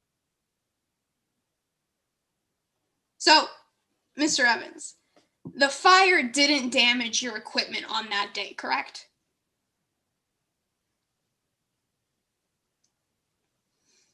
It may have. Didn't you just testify that you never saw the pole was burned? I didn't see any burn marks on the pole, no. Now, when you did inspect, you saw your equipment was damaged. That's right. You saw the copper wire was severed in half. The equipment was damaged, yes. You saw that aluminum clamp on the jumper wire, right? Wrapped in electric tape. And that electric tape was worn, right? It was, yes. Now, I briefly want to talk about that electrical tape. As manager, you review maintenance records, correct? That's part of the job. Yep. And you review maintenance records for the transformer pole at Watson Ranch? I did, yes. But you're not aware if anyone replaced that electrical tape within the last 10 years, right? We don't keep records that detailed, no. Well, going back to when you inspected the equipment, you fixed the copper wire by cutting out the broken parts, correct? Yes. And you installed a new aluminum clamp on the broken copper wire? I believe so, yes. And you installed a jumper wire entirely. Right. And then you took that broken copper wire that you saw and the broken severed wire, and you took that down off the transformer pole, correct? Right. I was repairing it. And then you threw that damaged equipment in your truck and then drove to your shop. That's right. But you didn't give it to your safety officer, right? No, it was trash at that point. You didn't give it to authorities? No. You didn't give it to fire investigators? No, ma'am. You tried to throw that damaged equipment away, correct? That's right. Thank you. No further questions. Redirect. Mr. Evans, when did Big City Electric last conduct their inspection on Watson Ranch? The last inspection was August 8th, 2014. Well within the 3 years, according to the standards. And you didn't throw away the equipment that you made repairs to, correct? That's correct. I ended up actually keeping it. Nothing further, Your Honor. Thank you, Mr. Evans. You're excused. Thank you. Counsel for the defense, you may call your next witness. Thank you, Your Honor. Defense calls Mr. Breaker to the stand. Ms. Breaker. Good evening, Ms. Breaker. Good evening. Would you raise your right hand, please, and be sworn? Do you swear to tell the truth, the whole truth, and nothing but the truth? I do. All right. Proceed, counsel. Thank you, Your Honor. Good evening, Ms. Breaker. Good evening. Could you please state your name and spell your last for the record? Yes, my name is Sean Breaker, Braker. And what do you do for a living, Ms. Breaker? I'm an electrical engineer. I am a consultant as well. And prior to becoming a consultant, did you go to school? Yes, I went to Oklahoma State University. And what degree did you get at Oklahoma State? Electrical engineering. And after you got your electrical engineering degree, what did you do? I went to work for Oklahoma Gas and Electric. And how long did you work at Oklahoma Gas and Electric? 15 years. While you were there, what did you do? During that time, I was involved in the design of distribution lines, and I helped with transformer installations. So have you installed transformer poles similar to the ones in this case before? Yes. So I'd like to talk to you about why you're here today. How did you come to be involved in this case? I was hired for this job. And what were you hired to do? I was hired to go to the scene, and I was supposed to look at the transformer and see if it was safe. And in making that determination, what, if anything, did you review? My opinion is that the transformer was up to code and was indeed safe. And in making that determination, did you review any materials? Yes, I reviewed the depositions of the case, the transcript. I reviewed 2 911 calls, and it was the other depositions as well. And after reviewing those materials, what, if any, opinion were you able to reach?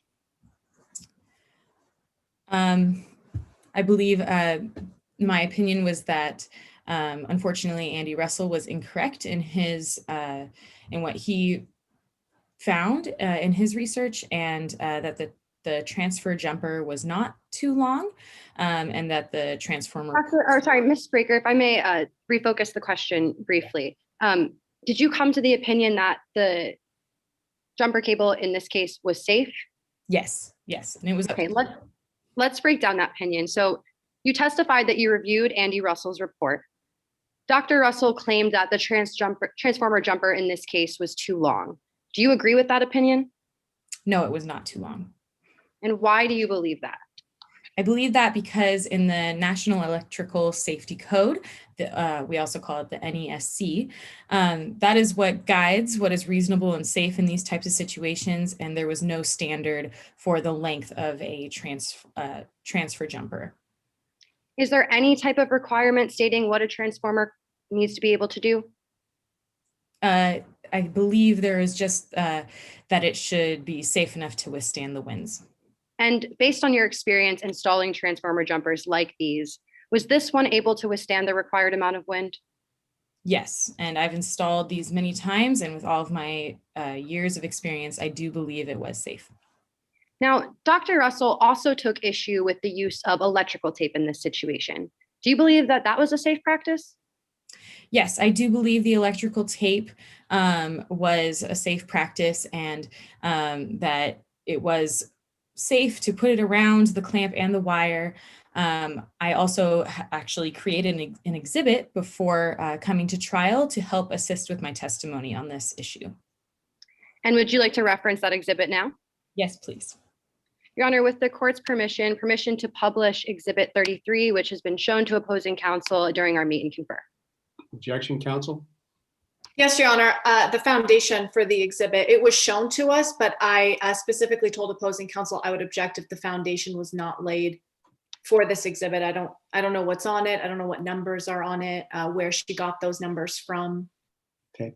Before it's displayed, would you lay foundation for the exhibit? Let's indicate a little bit about where we got it and how it came about and what it's supposed to show. Yes, Your Honor.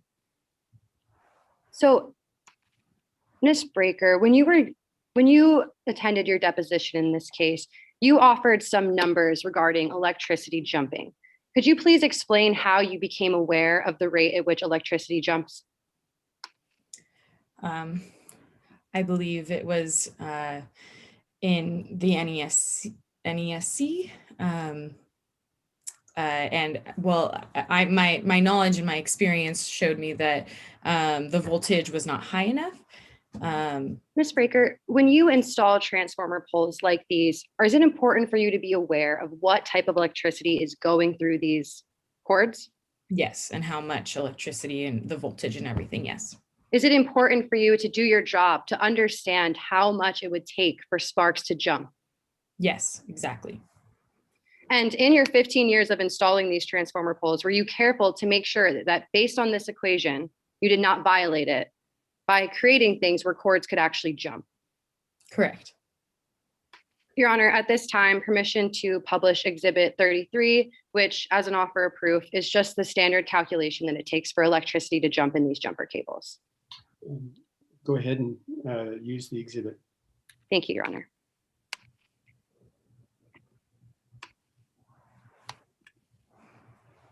Now, sorry.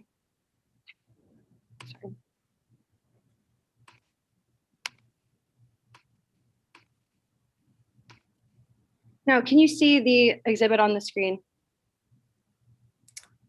Not yet. Okay.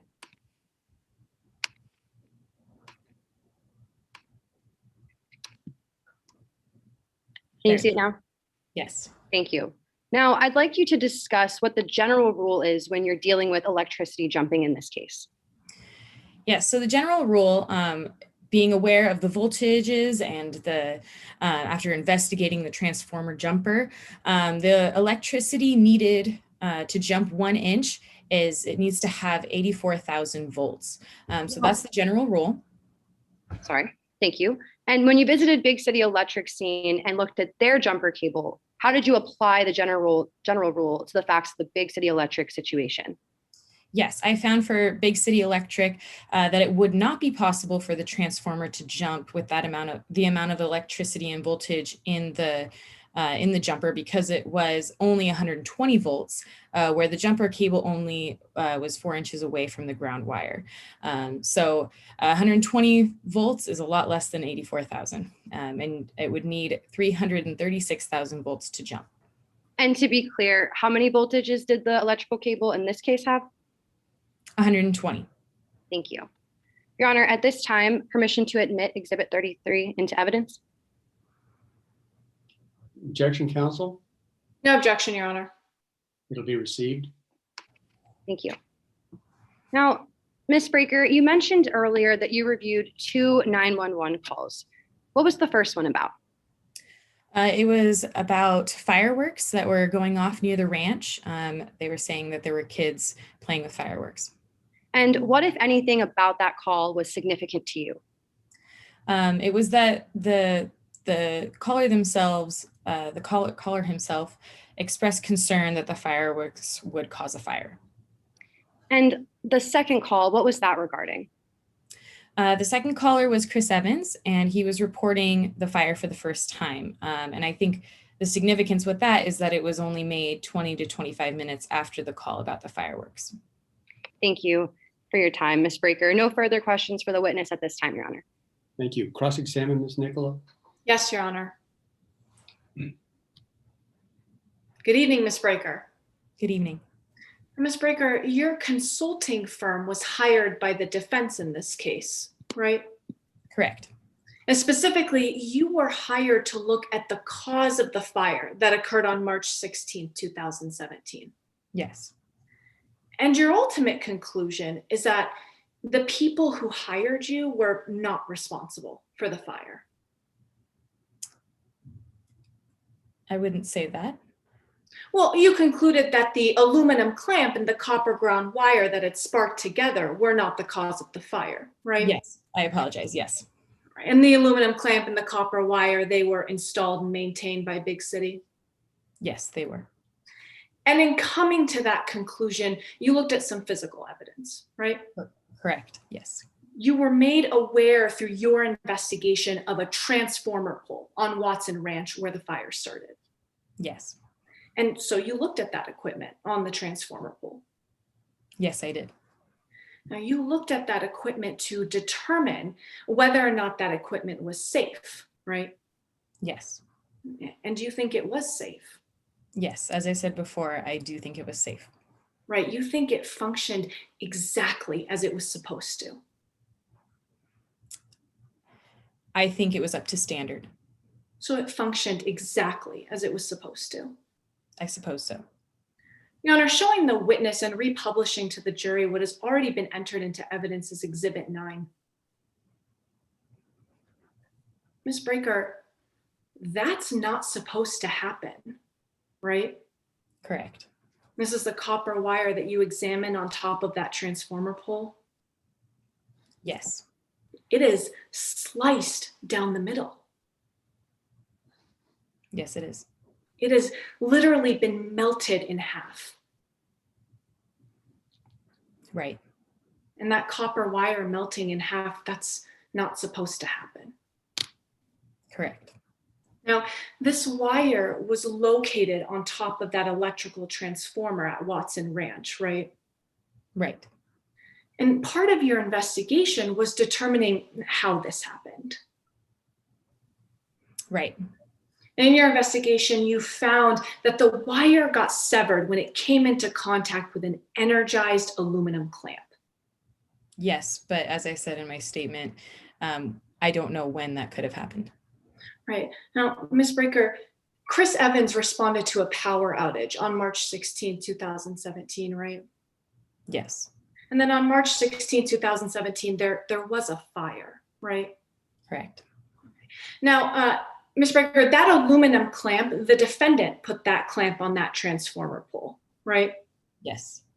Now, an energized clamp and a copper ground wire coming into contact, that's not supposed to happen. Right. But it is your conclusion in this case that it did happen. Yes, at some point. Right, that clamp that the defendant put up on the transformer, it came into contact with that copper wire. I suppose, yes. And that's not supposed to happen though, right? Right. Because when that does happen, those two energized pieces, they arc. Right. Hundreds of volts of electricity are passed between them. Yep. And that creates a spark. Yes. And that spark, that's not supposed to happen. Correct. Because when a spark occurs, that means a piece of metal breaks off, right? Right. A hot piece of metal that is 10,000 degrees Fahrenheit. Right. A piece of metal that is 10,000 degrees Fahrenheit, when it breaks off and falls to the ground, that's not supposed to happen, right? Objection asked and answered. Overruled. That's not supposed to happen, right? Right. But in this case, it did happen. Right. That 10,000 degree spark, it fell to the ground. Correct. That's a conclusion you came to. Yes. Now, Big City, they own that transformer pole on Watson Ranch, right? Yes. And all of the equipment that was on top of it. Correct.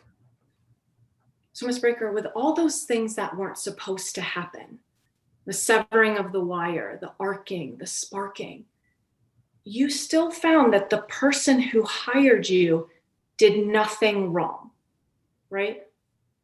Correct. It was safe practice. Thank you, Ms. Breaker. No further questions, Your Honor. Thank you. Redirect, Ms. Tuminello. Just briefly, Your Honor. Ms. Breaker, on cross, you were asked about a spark. Yes. Is it possible to determine if a spark actually occurred in this case? Yes. Is your testimony today that it is possible to determine if a spark occurred in this case? No, it is not possible. Sorry.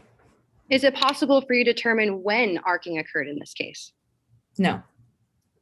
But based on your review of the material, do you believe that arcing occurred on the day in question?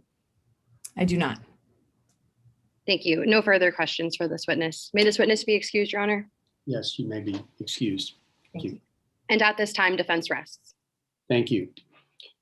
What we will do is take a brief pause for a couple of minutes while the scorers mark their ballots. If you all want to get prepared for closing arguments, please feel free to do that. And after we take our brief break, then I want to make sure our scoring judges are still present. We'll go to gallery view. Excuse me. Your Honor. Can we do, Your Honor, can we do a 5-minute break? 5 minutes is perfectly acceptable. So Thank you. let's get back together at about 23, 24 minutes of the hour. Okay? Yes, Your Honor. We're Then gonna- Bailiff, can we get a time check? Bailiff? Yes. The plaintiff has 19 minutes and 40 seconds remaining, and defense has 24 minutes and 40 seconds remaining. Thank you. All right.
Before we proceed, just a reminder for both teams that I will be putting your 5-minute, 2-minute, and then 1-minute warnings in the chat. So I won't be saying or doing any cues. Good. Thank you. Let's make sure we have our scoring judges back with us. Juror Warner.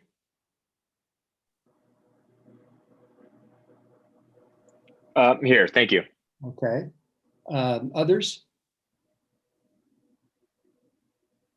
Maya Zagayer is here. Destiny Ramsey present. Thank you.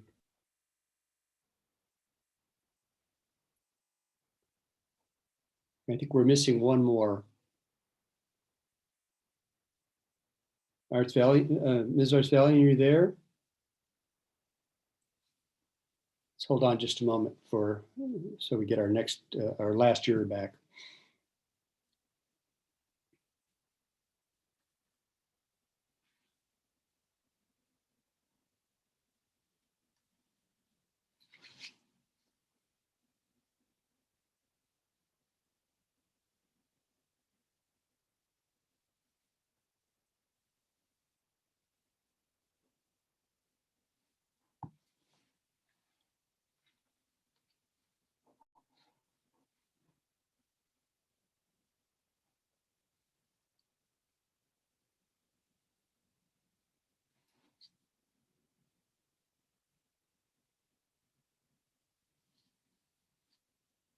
So we have Warner, Ramsey, and Zagayer, but we do not have yet Artsvalian back. Is that correct? Okay.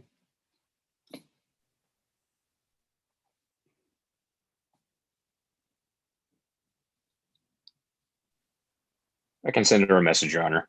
Thank you very much.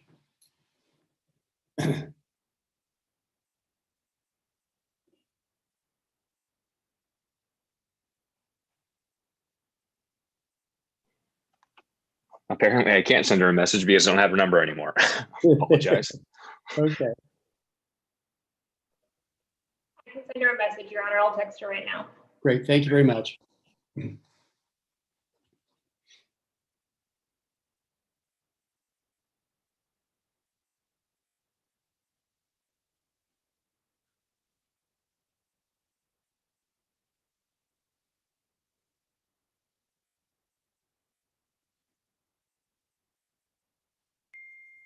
Hi, Your Honor, I'm here.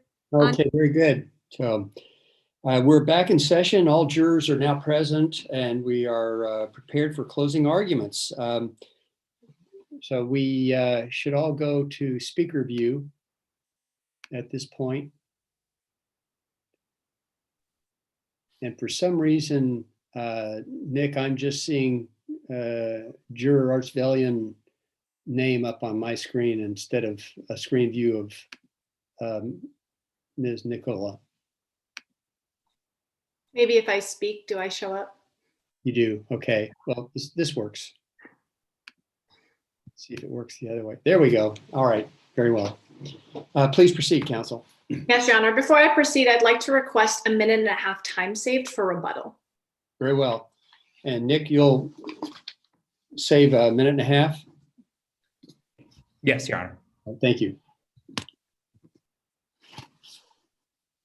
When a company installs electrical equipment with dangerous amounts of electricity running through it, they have a responsibility to install and maintain that equipment safely.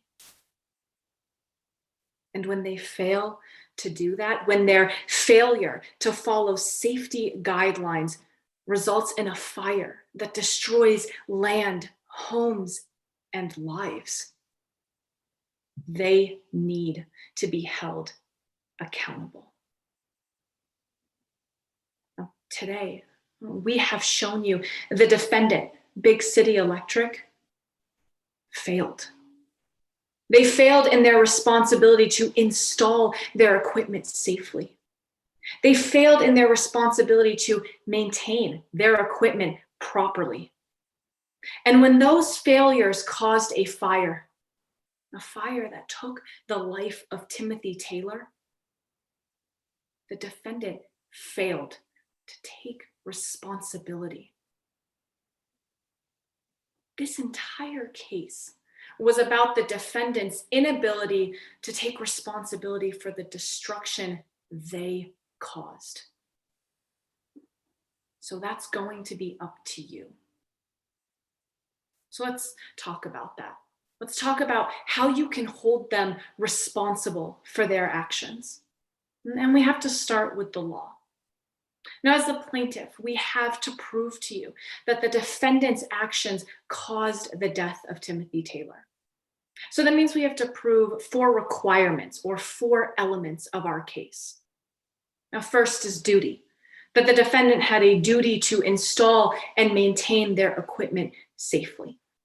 Second is breach, that the defendant failed to install and maintain that equipment safely.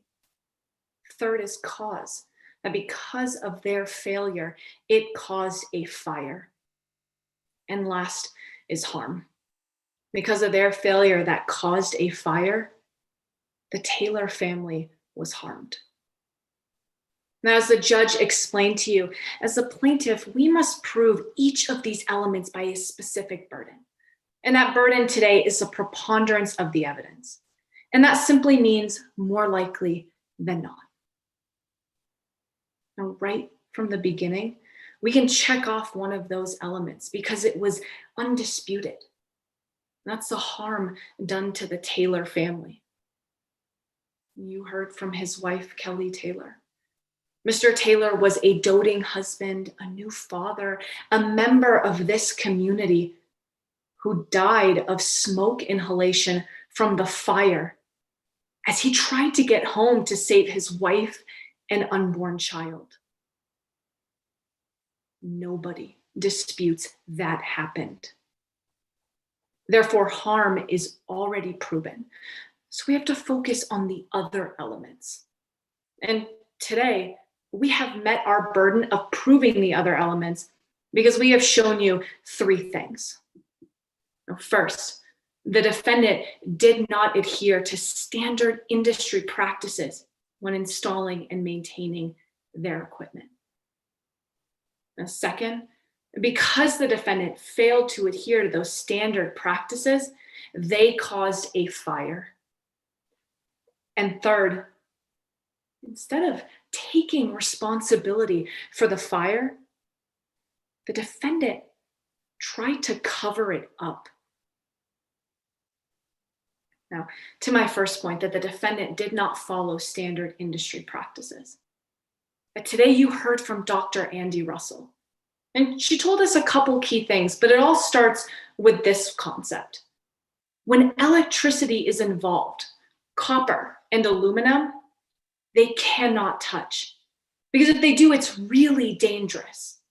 They react, they arc, they spark. So when the defendant installed an aluminum clamp so close to a copper wire, they completely disregarded standard industry practices, and instead, they entered into dangerous territory. But they didn't need to do that. All the defendant needed to do was install a brand new wire, a cheap, easy fix. That's standard. That's reasonable. But they didn't do that. They added a clamp. They added a danger. And because they added a danger, they also added responsibility. Now, one of those responsibilities is making sure the aluminum clamp and the copper wire didn't touch. And you know, the easiest way to do that is making sure the wires were so tight that they didn't sway in the wind and hit one another. That's standard. That's reasonable. But they didn't do that. And here's the thing. The defendant knew they needed to keep the aluminum and the copper away from one another. They knew they had created a dangerous situation. And we know that because they wrapped electrical tape around the aluminum clamp, knowing, expecting that it would hit the copper wire. But again, since they added that tape, they added the responsibility of maintaining it. Because tape frays. Tape gets worn. It isn't durable. But you heard from Big City's own manager today, Chris Evans. Now, he told you in the time that that tape had been installed, it had never been maintained. It had never been fixed. Now, maintaining flimsy, thin tape that's separating two electric charged wires, that's standard. That's reasonable. But even more, it's just plain common sense. But they didn't do that. Now, all these standards that the defendant didn't follow, they matter because it proves duty and it proves breach. The defendant had a duty, a responsibility to have standard, reasonable practices. But you just heard the defendant didn't do that over and over again. So they breached their duty. Now, what happens when you have an electrical company that has a duty but breached it? Well, you get a dangerous situation, and that moves me to my second point. Because the defendant didn't follow standard practices, because they were unreasonable, they caused a fire. Now remember this photo of the copper ground wire. I brought this up not only with Dr. Russell, but also with Miss Breaker. 2 different times today, this was shown to you because of how important it is. Members of the jury, that's not supposed to happen. That copper wire is severed in half. It is melted in half.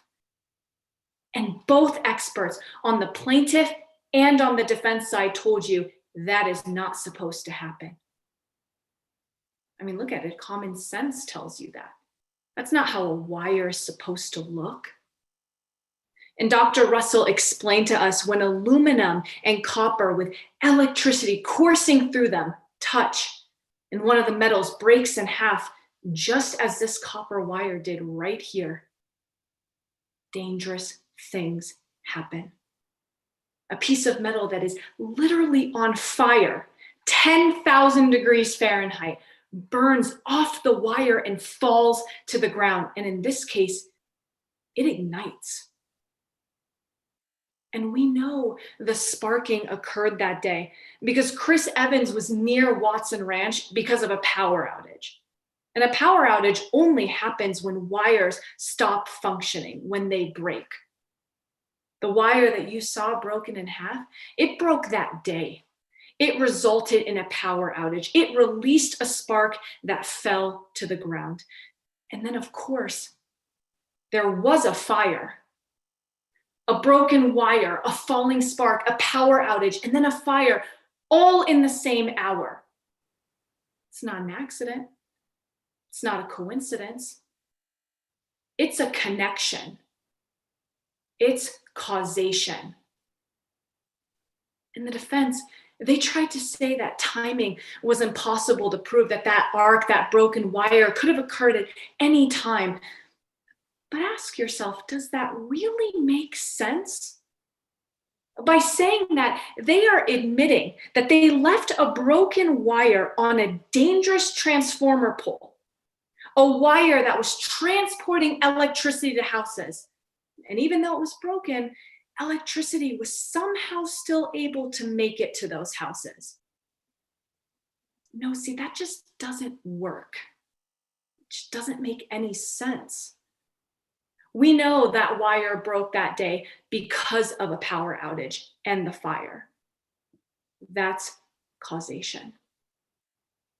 Now, the defense also tried to distract you by throwing around the word fireworks, but you saw all the evidence today. They didn't tell you about a single investigation done to look into those fireworks. They didn't call any eyewitnesses. They didn't show you any reports. They didn't even show you any remnants of fireworks at Watson Ranch. No evidence at all. But you know what there was evidence of? A broken wire, a spark that their own expert admitted happened that day, and a fire, all caused by the defendant. Now, all this talk about causation, it is so important because the question you are answering here is, what is the most likely cause of the fire? And of course, the answer is obvious. It is the defendant's malfunctioning equipment and the spark that came from it. That is the most likely answer every single time. And do you know who knew that? The defendant's manager, Chris Evans. He knew that. And that's why he tried to cover it up. And that leads me to my last point. Instead of taking responsibility for causing that fire, the defendant, they tried to cover it up. All we have to do is remember exactly what Chris Evans said on the stand today. You watched my co-counsel question him. And if you felt confused by his answers, well, you weren't the only one. Because his answers didn't make sense. He told you what he did that day, how he watched the flames, he saw the smoke, he called 911. But you know what he did not do? Leave that dangerous area. Instead, he stayed and he watched. And then he walked onto that scorched field, put himself in danger to repair a pole that he didn't even think was damaged. That's weird. That doesn't make any sense. And the real reason that doesn't make any sense is because it's not the truth. The real reason Chris Evans stayed was because he needed to get his hands on that broken equipment first so he could throw it away. And we don't need to infer that. We don't need to assume it. We don't need to guess it. Because he sat on the stand today and he told us that himself. He tried throwing the equipment away. And the only reason he didn't was because he got caught. And it makes sense. He needed to throw that equipment away. He needed to hide that evidence because he knew what we know, that the fire was caused by their equipment. Members of the jury, you know who hides things? People who have something to hide. Chris Evans had something to hide. The defendant had something to hide. The truth. The truth that their equipment caused the fire. They tried to cover up that truth. They refuse to take responsibility. So you have to hold them accountable. And here's how you do it. When everyone is done talking and it's your turn to go into the jury deliberation room, you're going to get this form. This is the verdict form. Now, the verdict form is how you give your decision in this case. You'll read and you'll answer this question. Did the negligence, if any, of the parties below proximately cause the death of Timothy Taylor? Now, because we have proven that the defendant had a duty, breached that duty, caused the fire that then killed Mr. Taylor, you can be confident in answering yes next to Big City Cooperative. And obviously, because Timothy Taylor didn't cause his own death, next to his name, you can answer no. Hold the defendant accountable, responsible for their actions. Find them liable. Thank you.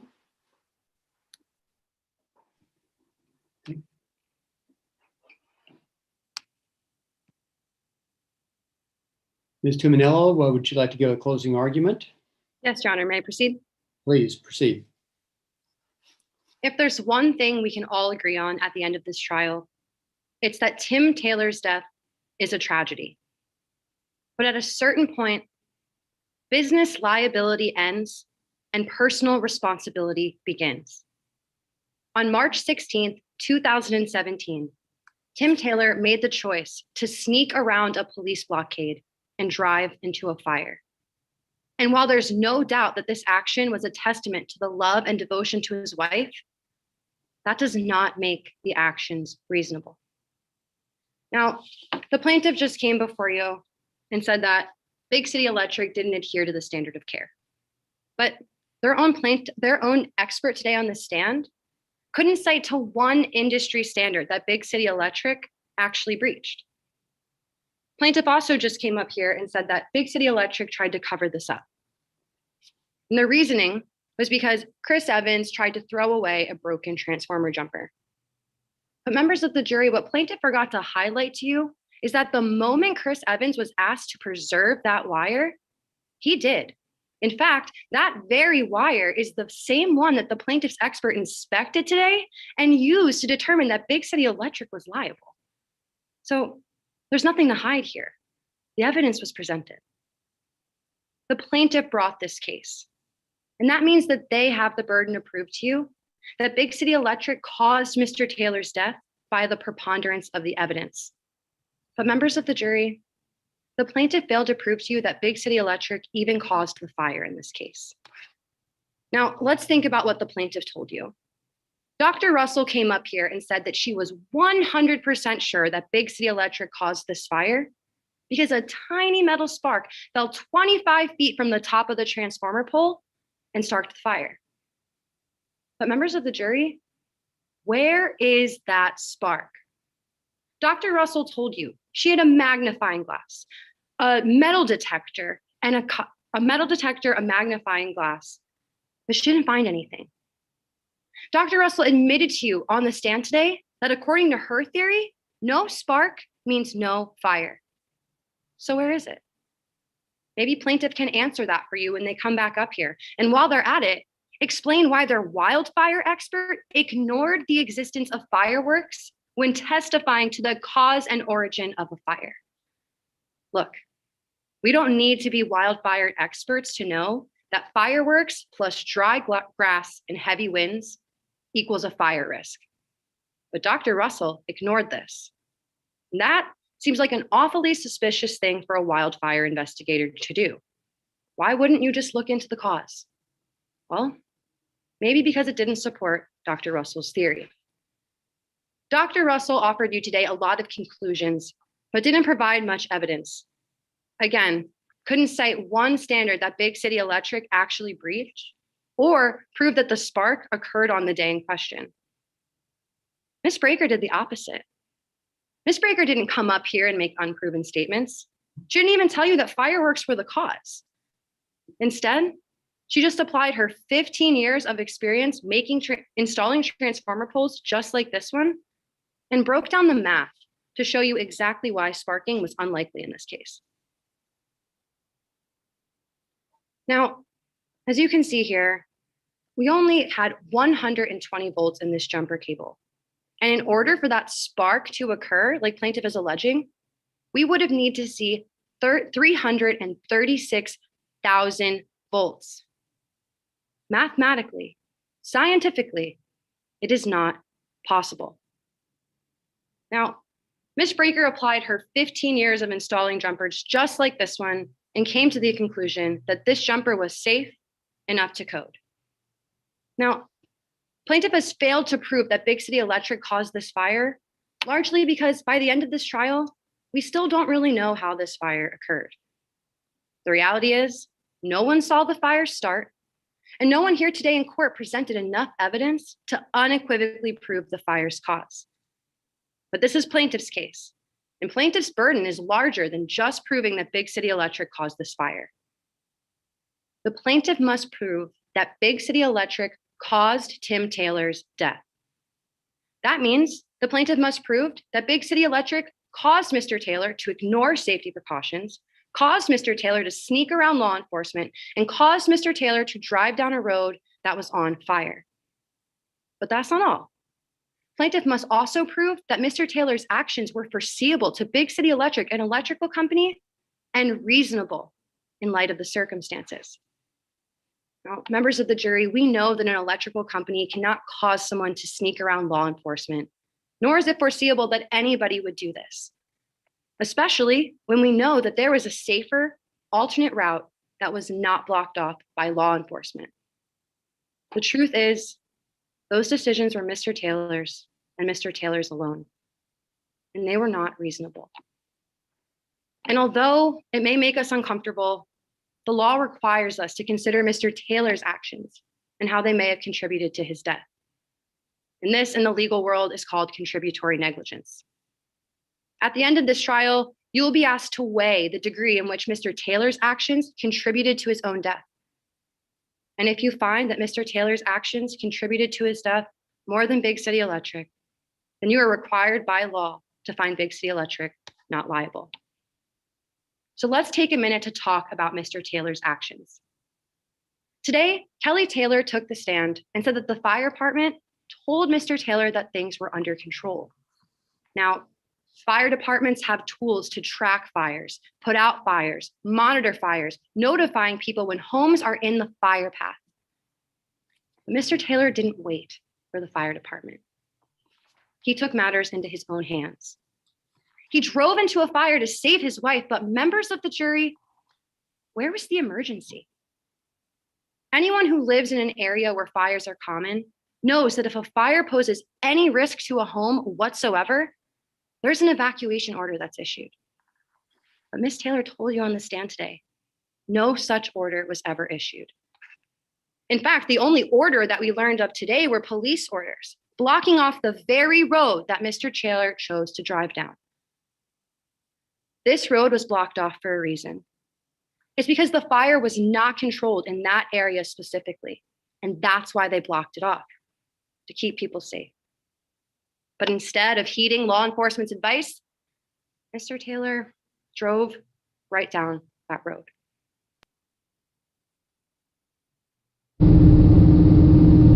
Oh, shit.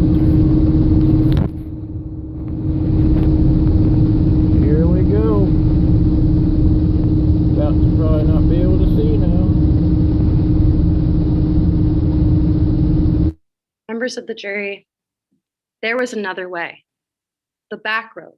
The road that Miss Taylor herself told her husband to drive down. But Mr. Taylor didn't listen to her either. He didn't listen to law enforcement when they put up the blockade. He didn't listen to his wife when he said to take the back road. And he didn't listen to his own better judgment when he said, I probably won't be able to see now. He didn't turn around or stop, evaluate the situation, see if it was safe. He kept going. Members of the jury, the reality of the situation is, but for Mr. Taylor's choice to drive down that road, you would not be here today. And that's true regardless of how the fire was caused. While we understand Mr. Taylor's desire to get home to his wife, and while we empathize with Miss Taylor for her loss, at a certain point, business liability ends and personal responsibility begins. And the reality is, Mr. Taylor's actions were just not reasonable. The fact is, that fire never reached the Taylor home. The fire department did have it under control, and there was no reason for Mr. Taylor to sneak by law enforcement. He could have talked to them. He could have asked them for help. He snuck around them. Since this action was unreasonable and unforeseeable to Big City Electric, we ask you to find Big City Electric not liable for the untimely passing of Mr. Timothy Taylor. Thank you. Thank you. Ms. Nicola, rebuttal? Yes, Your Honor. Until the very last second of this case, they refused to take responsibility for their actions. And what's worse is that now they are blaming the victim, blaming the person who died in that fire, blaming Mr. Taylor for his death. That's what they're telling you. They're telling you Timothy Taylor shouldn't have tried to save his wife and unborn child, that his heroic actions of trying to get home that day were unreasonable. They're telling you to blame him for the choices he made during the most terrifying situation. He did the most human thing, something all of us can understand. He tried to save his family, and they want to blame him for that. But blaming Mr. Taylor, that doesn't make sense. Because this whole thing wouldn't have happened if they weren't negligent in the first place. He wouldn't have been caught in a fire if they didn't cause one. He wouldn't be dead if they followed their duty as an electric company. And the defense tried telling you in their close that she doesn't know how the fire occurred. No one does.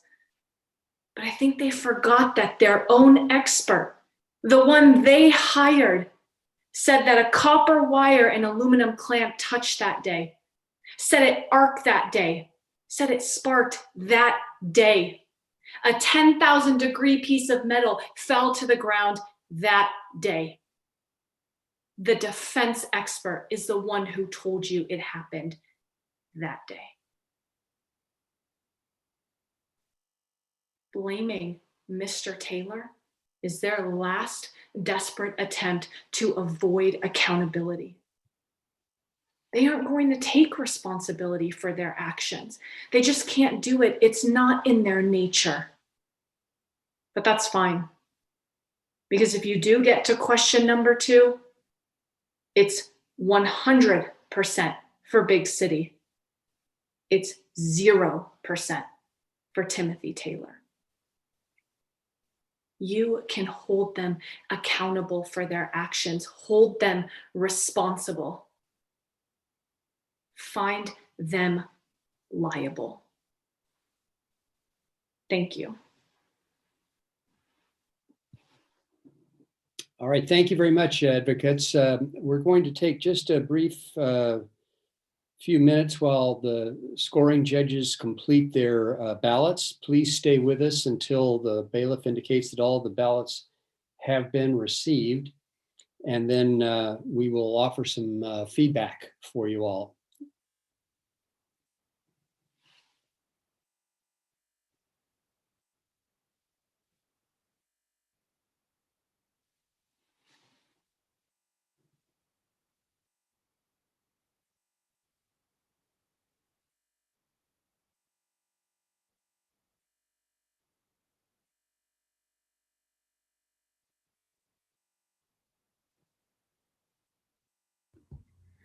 Judges, if you could please let me know when you've submitted your score sheet. Thank you.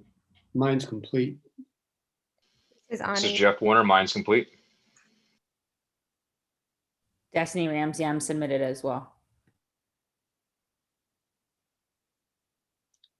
And Ani, I think we stepped on you. Have you already done yours? Yeah, mine's done too. Okay. So Nick, you should have them all. Yes, I have to get an all clear that they've been received, but we should be good to go for feedback in a minute here.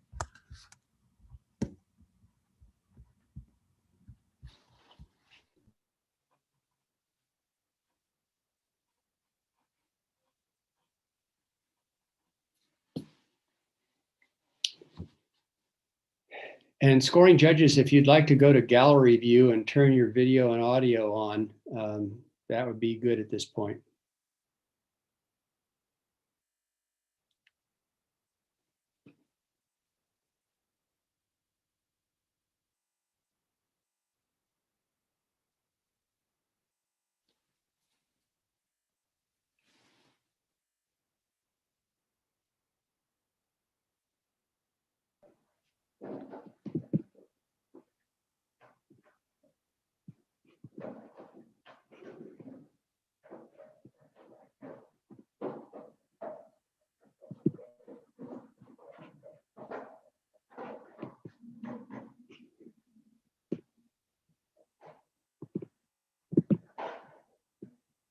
Destiny, are you in the Supreme Court chambers this evening? That's very impressive. So. Thank you so much, Your Honor.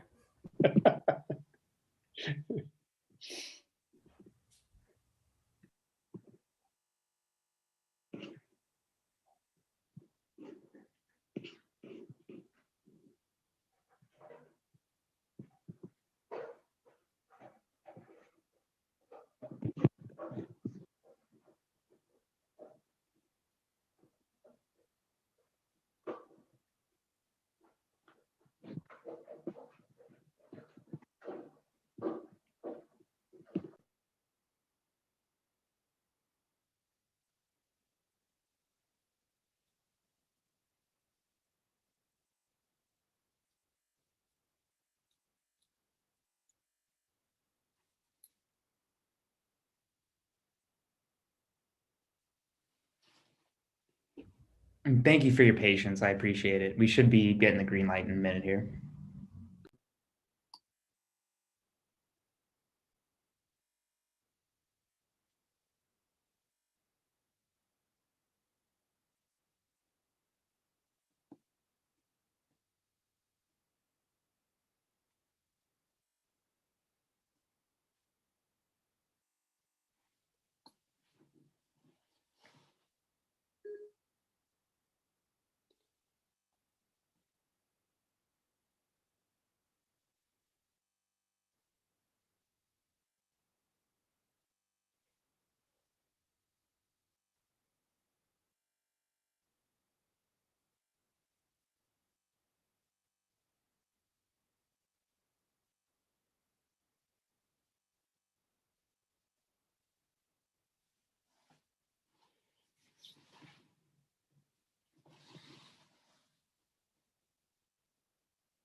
Scoring judges, why don't we do this once we get the green light? Why don't we start with Destiny and then go to Maya and then Jeff and then Ani in that order, and then you can offer your comments. And I'm sure whatever you all have to say, if I said anything, it would be just a repetition. So we'll dispense with my objections, observations, especially after the random rulings on objections that these poor people got. So.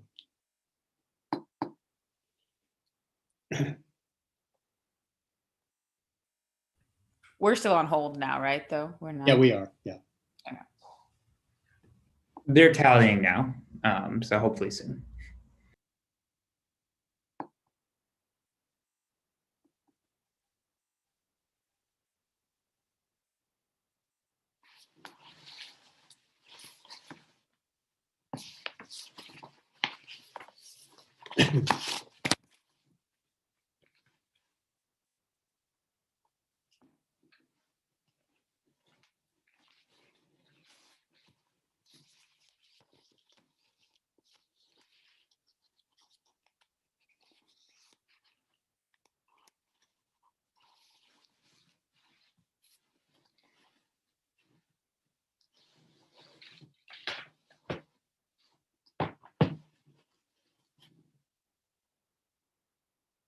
Nick, the teams both wound up with time left over, correct? Yes, they did. Yeah.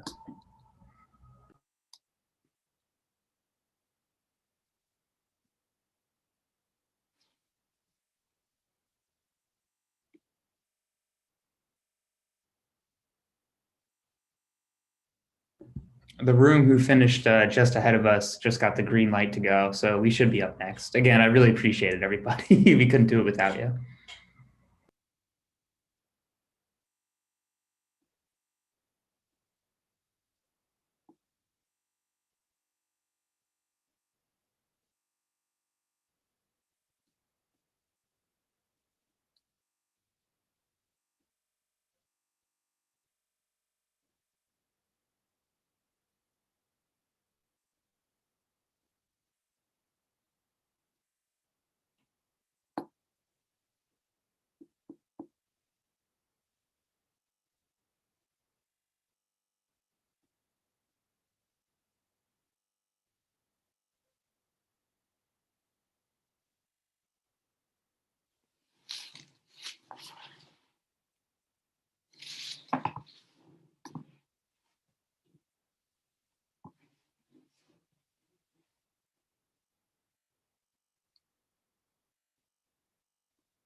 We're cleared for feedback.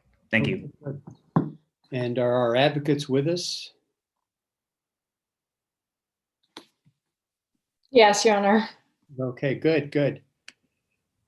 I'm going to turn it over to our able scoring judges to provide you with some feedback. Obviously, in the time permitting, we don't have the ability to go into great detail, but I'm sure all of them have some thoughts they'd like to share. So we're going to start with Destiny. Go ahead. Thank you. First, let me say congratulations. First one under the belt here. I'm Destiny Ramsey. I'm a deputy district attorney in LA County. I work in the VIP unit. In fact, I just finished a 4.5-month COVID trial. So understanding what's happening. I also did a lot of these competitions. So my thoughts and feedback are both from a real life perspective, as well as you're in this competition and that's obviously its own thing, situation. I have a very hard time being brief. This is me trying to be brief with my notes here, which you can't see because of my background, but it's a lot of writing. But I was instructed and got multiple emails about being brief in my comments, and I just heard Judge Rushing tell me. So to summarize, I was told to give one good point and one bad point. So I will first say I really thought throughout all of you guys showed a really good grasp of the organizational structure of your directs and crosses and opens and closes. I especially thought that of all the competitions that I've judged, these two teams particularly did a good job structuring cross examinations, and the builds up to points were particularly good. One thing that I would really stress for all of you is to be aware of when you're especially on these Zoom or digital hearings or presentations of any kind, you're a lot more in focus and a lot closer than you might otherwise be. So your little subtle ticks and movements mean a lot more and are reading a lot differently than they might naturally when you're just sitting at counsel table and you're not necessarily in the way, but now you're very close to me and those ticks read differently. And I would piggyback onto that. In this competition, you are clearly on Zoom, and so there is a easy cheat to read what you're doing and make you feel like we can't tell you're reading, but we absolutely can tell that you're reading something off of your screen. So if that's your cheat, do it better. If you can at all, try and be as off script as possible. And I say that, one, for the competition, but two, it just reads very differently, like you're not engaged in what's happening. And be very aware of how, and I talk about these ticks and movements because they take out your engagement and your reality with your witness, with the way your jurors, with the way your judge is reading you, because you've taken yourself out of that moment. And so it reads different for competition and it reads different in real life. I know that wasn't brief, but that's as brief as I can be. Good job, everybody. Congratulations. That was brief. Thank you. Thank you. Maya? Yes. Hi, everybody. My name is Maya Zagayer. I am also a former competitor in these trial competitions. I miss it very much, so enjoy it. And currently a litigator at O'Melveny. And I mean, honestly, great job to everyone. I thought you guys did a phenomenal job. It was, kind of a smooth, coherent story on both sides. The points that you guys were all trying to make came across very clearly. I will say that the cross examinations I thought were definitely stronger. Kind of to echo Destiny, I thought that those were structured very well and the points were built up very well. With direct, I did feel like there was a lot of leading questions and questions that assumed a lot of facts that didn't necessarily have proper foundation, which I know that in this context, sometimes timing is an issue and we kind of, crunch things together in the interest of time, but it didn't seem like time was a huge issue for either team. So kind of, take some of that into consideration if you can, or if you want for future rounds, kind of break out some of the questions on direct a little bit more. And, don't lead where you can or lay foundation where you can. But otherwise, I thought it was really well done. Yeah, congratulations. Good luck on the next rounds. I thought you guys did great. Thank you. Yeah. Can you guys hear me? All right, I got this. I got myself my phone because you probably saw me. My internet connection dropped out like 3 times, but luckily I didn't miss a beat. Yeah, I'll keep this brief. Again, I echo what my colleagues said previously. I do think in terms of tone and demeanor, you want to make sure you're listening to your witnesses. There were times in some of the examinations where it did feel a bit scripted. It didn't feel like there was actually a rapport being generated. Other times, I thought there was. I thought, I forget what expert direct I thought was very good. It's escaping me at this moment. I can look back at my notes, but again, I have like 6 pages and it's just no time. Another thing I noticed, a couple of performances, especially on the plaintiff side, when you're operating, when you're blaming the victim, there were times when it was done very well. I thought there were times when it could have been improved. You have to be very tactful about, on the defense side, how you blame the victim. You do have to be very tactful about it, and there's a way to do it. If you come off too harsh, too quick, I'm a defense-minded person, but in the same regard, it still strikes me as awkward. So keep that in mind. Also, one last thing, when you're presenting, if you are on the plaintiff side and you have a very sympathetic plaintiff, use your emotion in your cases. I'm going to use the word again, tactfully. If every question you're saying, every statement you're reiterating has the same amount of passion oozing out of it, it tends to dissipate over time. You want to be tactful in how you present your arguments. You want to have your lows and your highs in equal distance, maybe not in a rhythm, but you want to assemble them in such a way that when you nail your last question on that cross, it comes out as extra effective because you've been somewhat holding back that emotion. But if you use that on every single question and every single statement, some of the effect is lost. But again, I echo what my other colleagues said. Also, I commend all of you for doing this via Zoom. I could not imagine not having a courtroom and doing this. So my tip of the hat to you. This hat that I was wearing before, but I took it off because I realized I looked like a fool. Anyway, congratulations, all of you. Great, thank you, Jeff. Ani? Hi, guys. Okay, so everyone already said the majority of the stuff I was going to say, so my portion's not going to be as long. My name's Ani Ertzvelian. I also was a competitor for 2 years. I'm also a DA. I work with Destiny in LA County. I've been a DA for about 4 years now, and then I was a med-mal defense attorney before that for 2 years. So not only that, I also coached trial ad for 2.5 years after graduating. So I've kind of been in all aspects of your stuff. So hopefully I can help. My biggest thing has always been, do you sound like a law student trying to be a lawyer, or do you sound like a lawyer? Because at the end of the day, I just care about whether I'm like, she sounds really legit, and you're all girls, which is awesome. And then that makes me so excited. And then also, I am honestly floored by how great you all were for a first round. I was not expecting that. So it was really, really hard to actually do this. Usually it's, very tilted one way or another. And the whole time I was like, oh my gosh, they're all so amazing. I don't really know what to do. But my biggest thing for you will be, and this is going off of what Jeff said, make sure that you're natural in your delivery of the way you speak. So when you're talking about stipulations, don't be so dramatic because it's a stipulation and no one really cares. Also, just make sure that you're dramatic where you need to be. Exactly what Jeff said. And just there's a difference between me feeling like, okay, you're forcing the emotion versus it happening naturally. So just focus on that more, because you just be you. Just that's all we care about, because the rest of it will come by you just being you as you're delivering your stuff that you've memorized.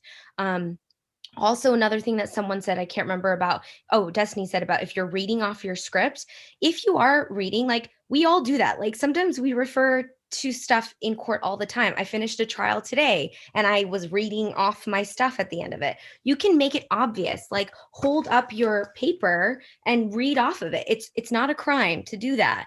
But when you're trying to hide and be like, oh, no, I'm not looking over there. We know you are, and that's weird. So just don't do that.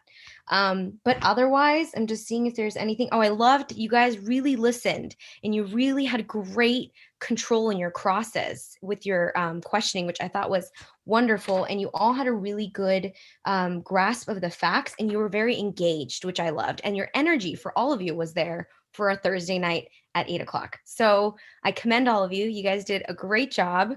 No matter what happens, keep being trial lawyers because you're all going to be very, very good ones. Thank you. Excellent job. I echo the sentiments of the other judges. I think you all just acquitted yourself extremely well in this competition. I also thought you did a very good job of developing themes and following through with those themes during your examinations, both cross and direct, and then carrying those into your closing arguments. So that's well done. At the end of the day, a trial is basically a competition between two narratives, and you're seeking an agreement by your jury or your judge as to your side being more persuasive. It's storytelling. And as everybody has pointed out, you tell stories best when you connect with the listener and are in a conversational tone. Written communication just doesn't sound the same way when read as off the cuff conversational discussion of the facts and the law. And so strive for that conversational nature because that's going to allow you to communicate your story more cleanly to the people that are your listeners, your audience. I threw some dialogue back and forth with you in the form of objections. I thought you all rolled with the punches very well. You tried to figure out what is this guy asking me and how do I respond to that, which is great. That's exactly what you want to do on the fly. You made good, crisp arguments, but you knew when to stop, which is one of the great rules of advocacy. You not only know when to keep going, but you got to know when to shut up. And you all, I thought, hit a pretty good medium on all of those things and did well with the responses to the objections and laying foundation and that sort of thing. So you had a good grasp of your case. You had a good grasp of where you wanted to go with your case, and you were able to respond with the rules of evidence and the jury instructions and so forth as they were appropriate. Now, do you have any questions for any of us? You've got us for a few more minutes here. It's late on a Thursday evening and you've got other things to do, I'm sure, but we'd be happy to answer any questions that you've got. I just wanted to thank everyone for their time. I know that it was a long trial, but it's very helpful and we'll definitely note all your feedback. Thank you very much. Welcome.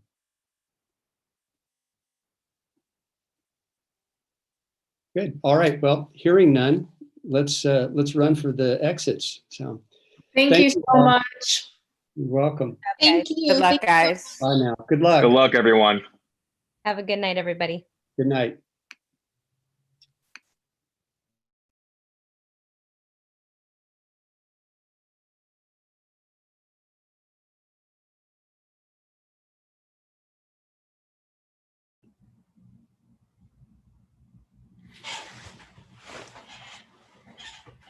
All right, I think we're good to go. All right, all set. Good work. All right. Hey, thank you so much. Really appreciate it. Yeah, no problem. Good night. Awesome. You have a good night.